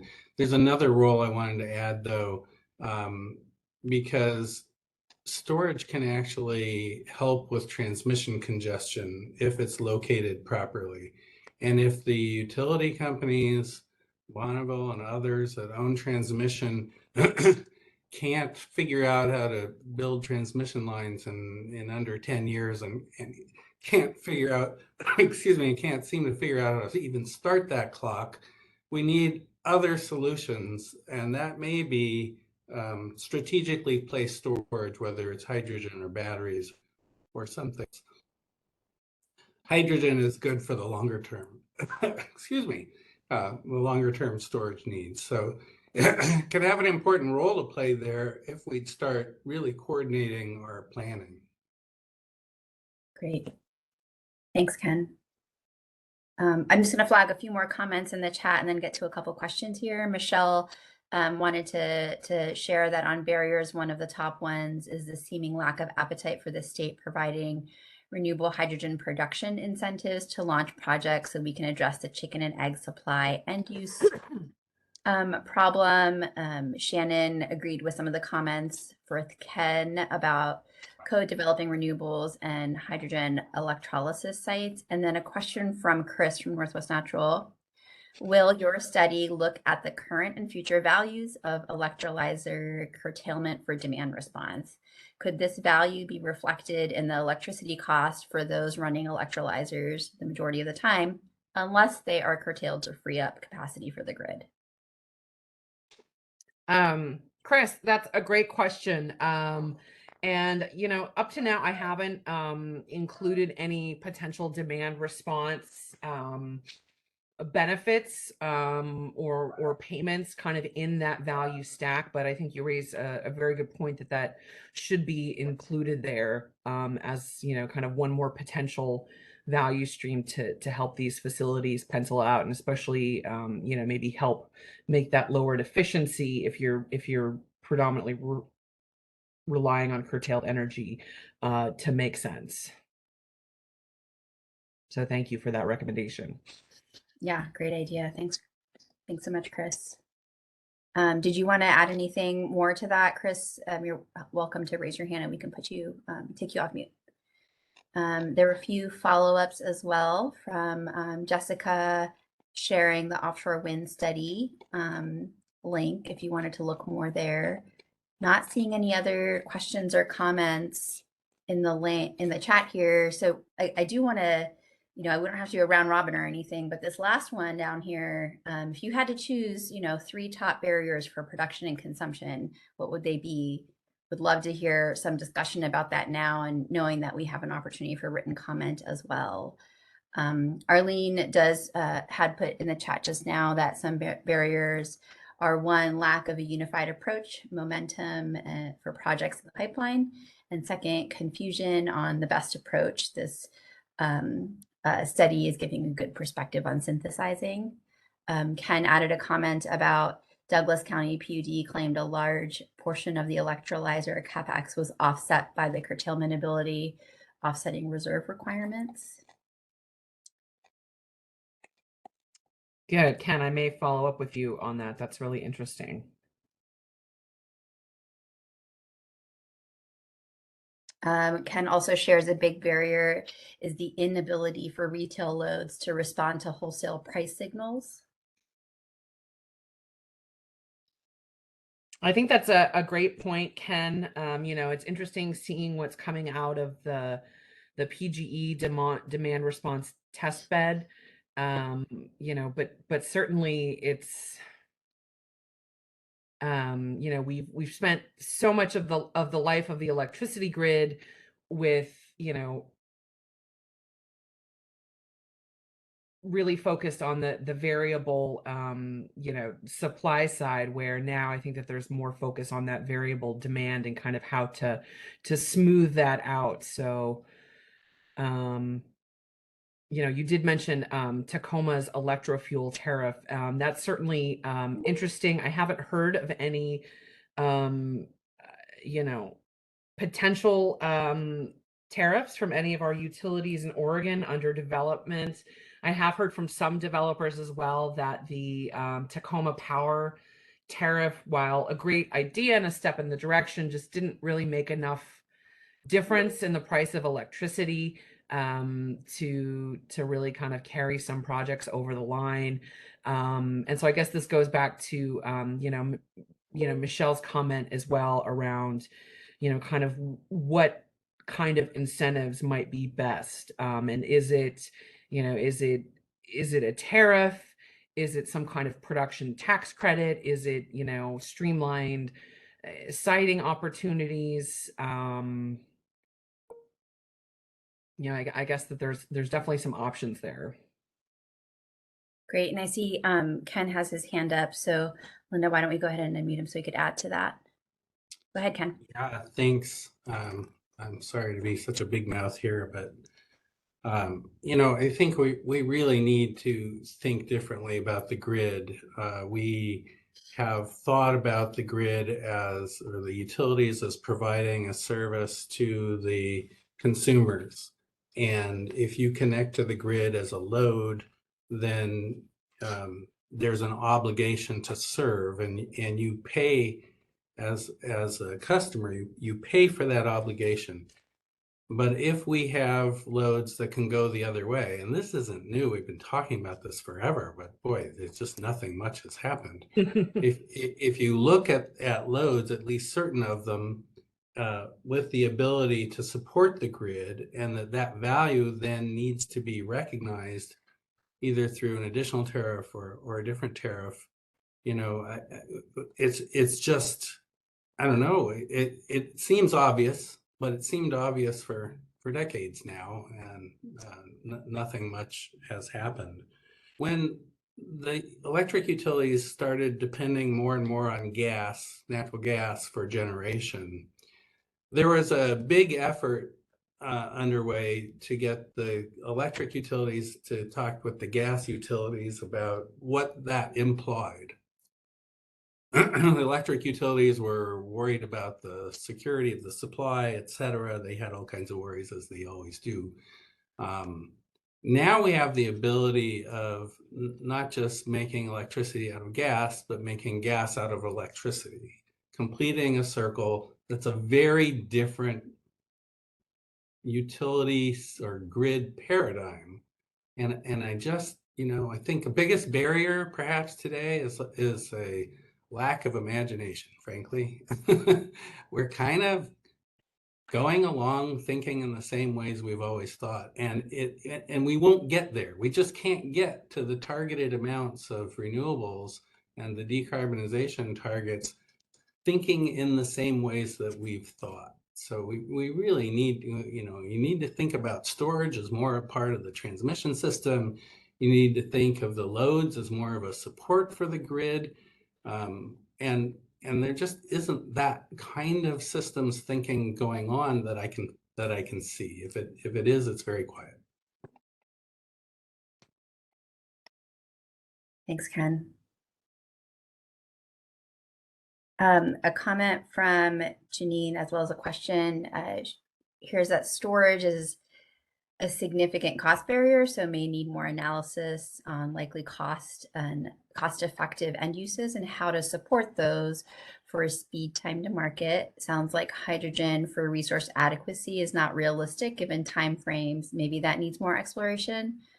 And lastly is PAC Northwest, exploring a hydrogen hub, I guess Pacific Northwest as a region, perhaps exploring a hydrogen hub application to DOE, and how do we capitalize on learnings from that? If so, maybe we can start with the last one. I know Oregon is in coordination with Washington and our respective governor's offices on hydrogen hub applications, and Rebecca's actually helping with that too. So I'm sure she could add more if she'd like. But some of the other questions around storage and resource adequacy, some like good questions as well. Any thoughts, Rebecca? Absolutely. And the cost of compressing and storing and transporting hydrogen, those are all material costs, and there are concerns with the longer term storage of hydrogen, with a process that's referred to as boil off, where essentially you start to lose some of the hydrogen. And so, that raises questions of if we in the Northwest were to look at renewable hydrogen as a potential energy storage medium, what way would that work? Because we don't have the same kind of preponderance of geologic storage opportunities as other states. You may have heard of the Utah project ACES, where they've got a huge geological cavern, and so they're planning on producing hydrogen and storing it in the cavern, and they could store a ton. So if we are thinking of long duration storage for hydrogen in Oregon, that can mean a few different things. Does that mean that we transform it into a carrier fuel that's easier to store, like ammonia? Maybe, of course, then you're just adding yet another step that requires energy and that reduces efficiency. So these are all big questions about it. And certainly, I think the goal is to co-locate production and consumption to the most practicable degree, so that you aren't having to store it for longer periods of time, and certainly that you're not having to transport it farther distances.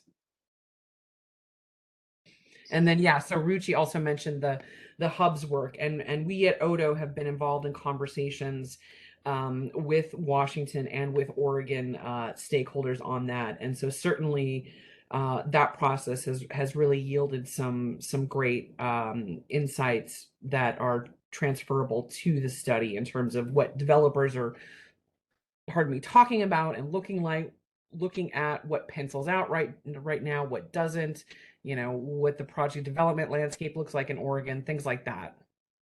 And then certainly if there were to be, if Oregon and Washington had a successful application and, were awarded hub funding, that could throw, a lot of assumptions in the study into overdrive.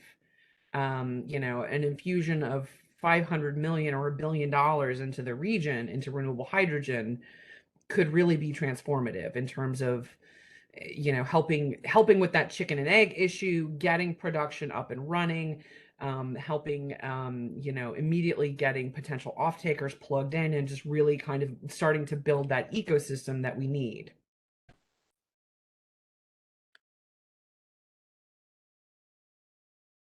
Great. Thank you, Rebecca. I think my colleague Jessica is going to add a link to the US DOE webpage on hydrogen hubs in case folks aren't familiar with that opportunity. Michelle added a comment to summarize, recognize that there are loads that utilize the grid and those that can support the grid. And Arlene added, it would be interesting in the insight gaining from the collaboration with Washington State. And I think that might be something that we're continuing to work on, and we'll be able to share more hopefully soon. And then I see Ken's hand raised. Linda, could you help Ken be unmuted, please? Okay, Ken, you're unmuted. I just wanted to say a word about storage. Everyone knows that storing hydrogen is expensive, and everyone knows that the cheapest form of storage is in underground salt formations that are mined and hollowed out. The first one, hydrogen is expensive to store, is true depending what you're comparing it to. It's expensive compared to storing water. It's expensive compared to storing gasoline. It's expensive compared to storing ammonia, which is why there's a lot of ammonia talk. But it's between 10 and 20% the cost of storing it in pumped hydro or batteries, even if it's not stored in salt caverns. In other words, buy a big iron tank, fill it with hydrogen. The cost on a per kilowatt hour of stored energy, it's a little bit apples to oranges because I'm not including the cost of the generator and the electrolyzer.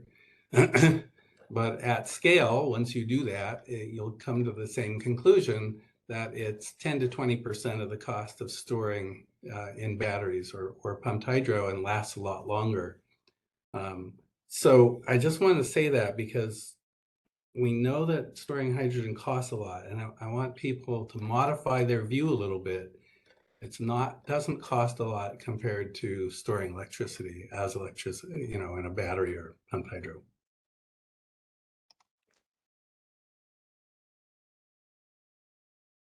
Thank you, Ken. That's thank you for mentioning that. Great.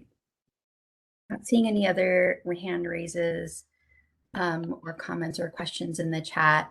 One thing that I maybe might kind of push folks to think about is the second bullet here, where Rebecca covered those blocks with, the semiconductor industry and a few others, and noted that there had been some difficulty in sort of gathering that data and wanting to sort of understand what there might be in terms of concerns if estimating that data, if those data requests aren't fruitful. So I wanted to sort of push the attendees to help us think about your thoughts there in terms of potential hydrogen consumers that we could work on trying to reach out to, or if you have some help that you could provide in making those connections, we would welcome that. And then, you know, if the inventory doesn't produce the type of level of information like Rebecca covered in the slides, you know, what your thoughts are in estimating that data instead. So just think about that one a little bit more. I haven't heard too much about that one in the chat quite yet. And then Jessica did share that link to the Hydrogen Hub, and Ken shared a link around storage tanks for green hydrogen from Iberdrola. Kind of pause to see if there are any more hand raises or comments or questions in the chat.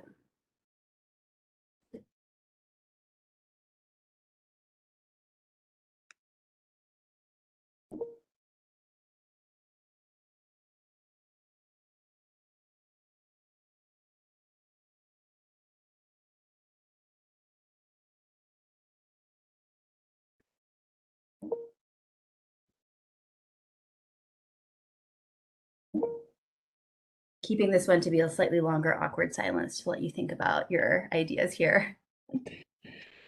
And I just want to remind everyone that the recording of this presentation will be posted online later today. The presentation itself should already be online. And there you do have the opportunity to cogitate on this a little bit and then to respond with comments later as well. Yeah, that's right. We don't need to stay on if you all want to drop off and provide written comments. But this discussion has been really helpful for you all to hear each other as well. So if you do have ideas or questions or other comments, we'd love to hear them now. Otherwise, we can move on to sort of next steps.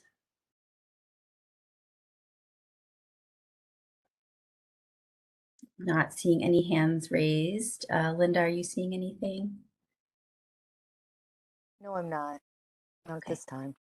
There is another question here from yeah. Shannon about hydrogen fueling infrastructure on interstate corridors. And so, yes, so ODOT has been doing some really great analysis in this area. Last year, they had their transportation electrification infrastructure needs assessment, or TINA. And that really focused on EV charging infrastructure. But then they published earlier this year their hydrogen pathway study, which built on some of those assumptions and analysis and then extrapolated that to hydrogen. And so they do make a difference in the study between, you know, fueling infrastructure that would be needed for, you know, urban areas as opposed to, you know, travel corridors. And so for the medium and heavy duty, you know, that would include that for those trucks. And then, you know, and Jessica or Jillian, you can jump in here too, but my understanding is that the West Coast Electric Highway is also looking at opportunities for adding hydrogen fueling infrastructure. And so there is some discussion there just in general about, you know, what funding is applicable right now for hydrogen fueling.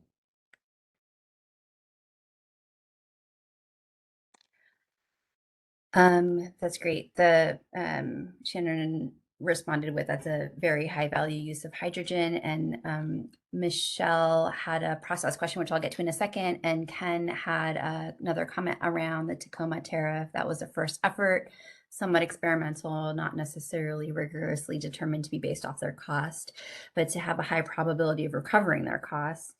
He believes there has been a lot of interest in that tariff, and those three entities have at least explored it with Tacoma.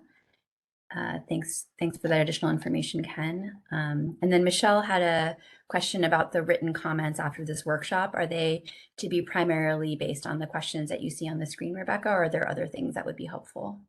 Your comments are fair game on, you know, on anything related to this study. You know, we really welcome your feedback.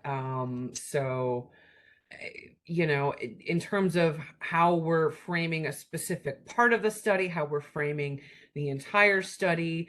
You know, if you have suggestions of resources, if you're concerned that we're really neglecting some areas and leaving some gaps, if you think that, you know, Odo should clearly give me a raise, if you think that everything in here is terrible, what have you, please include, you know, please, you have free reign in any comments that you make. I do want to qualify that though, and I believe I forgot to mention this earlier, so apologies, but we will be making the comments public. After the comment period, we will include them all into a PDF and publish them. You know, we really want to try to continually raise the bar at Odo for transparency in our processes. And so that's just, you know, kind of one more way is making sure that everyone's really, you know, privy to, you know, to as much information as possible. Great. And I think Jessica put in a couple links in there to sign up for email updates, as well as Rebecca's email address where you can email those comments to her to then be wrapped up into a PDF and posted later. I'm not seeing any other questions or responses to the prompting questions here, and I don't see any raised hands. Oh, Arlene has a comment on US DOT's FEMSA lists Oregon Authority for Safety as Oregon PUC established by agreement with the state. Thanks for that, Arlene. Yep, so PUC definitely has a role there. And so that's been discussed with respect to renewable natural gas injection standards. So yeah, thank you for adding that.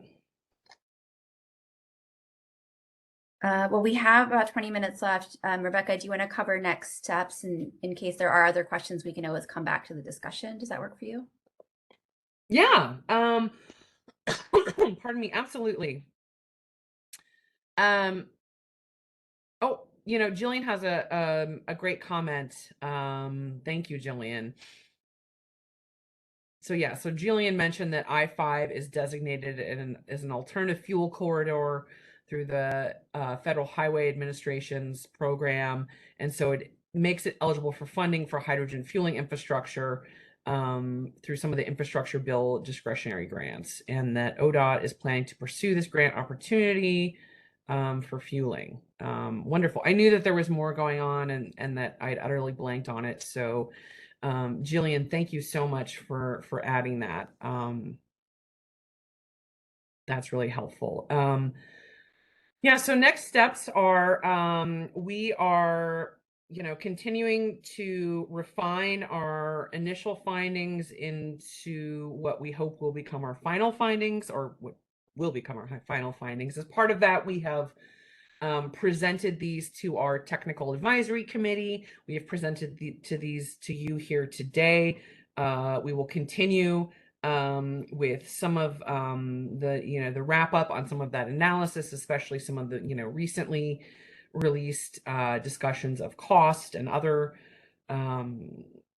aspects. But the study report is due to the legislature on September 15th.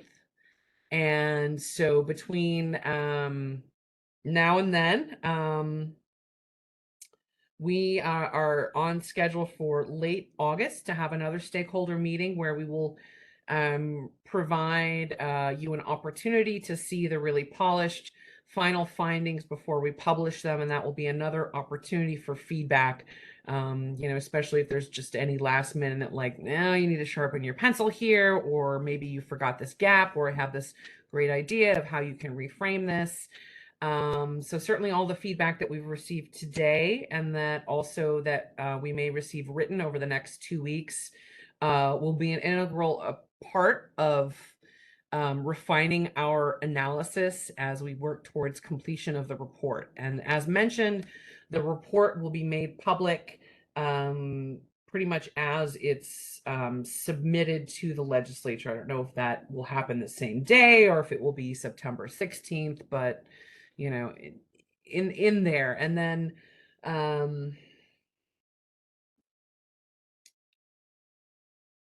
yeah, I think that's it for next steps. Great. So we'll definitely look forward to your comments on these questions or anything else from the initial findings that were shared today. Not seeing any other, and that's by July 20th, if I recall. And so we'll just looking to see, I don't see any other hand raises or questions in the chat. So I think we can end a little early if that works for you all. Kind of seems like it does with the quiet group now. Maybe people want to go have lunch. I'm supportive of that. I just want to thank everybody who was able to make it today for participating, for providing feedback and insight, for listening to me talk for over 90 minutes. I really, welcome any other feedback that you might have. And, thank you for being part of this process with us at Odo. Yes, and thank you, Rebecca, for leading this study and sharing all this great information. Hope you all have a really great afternoon. Take care. Bye.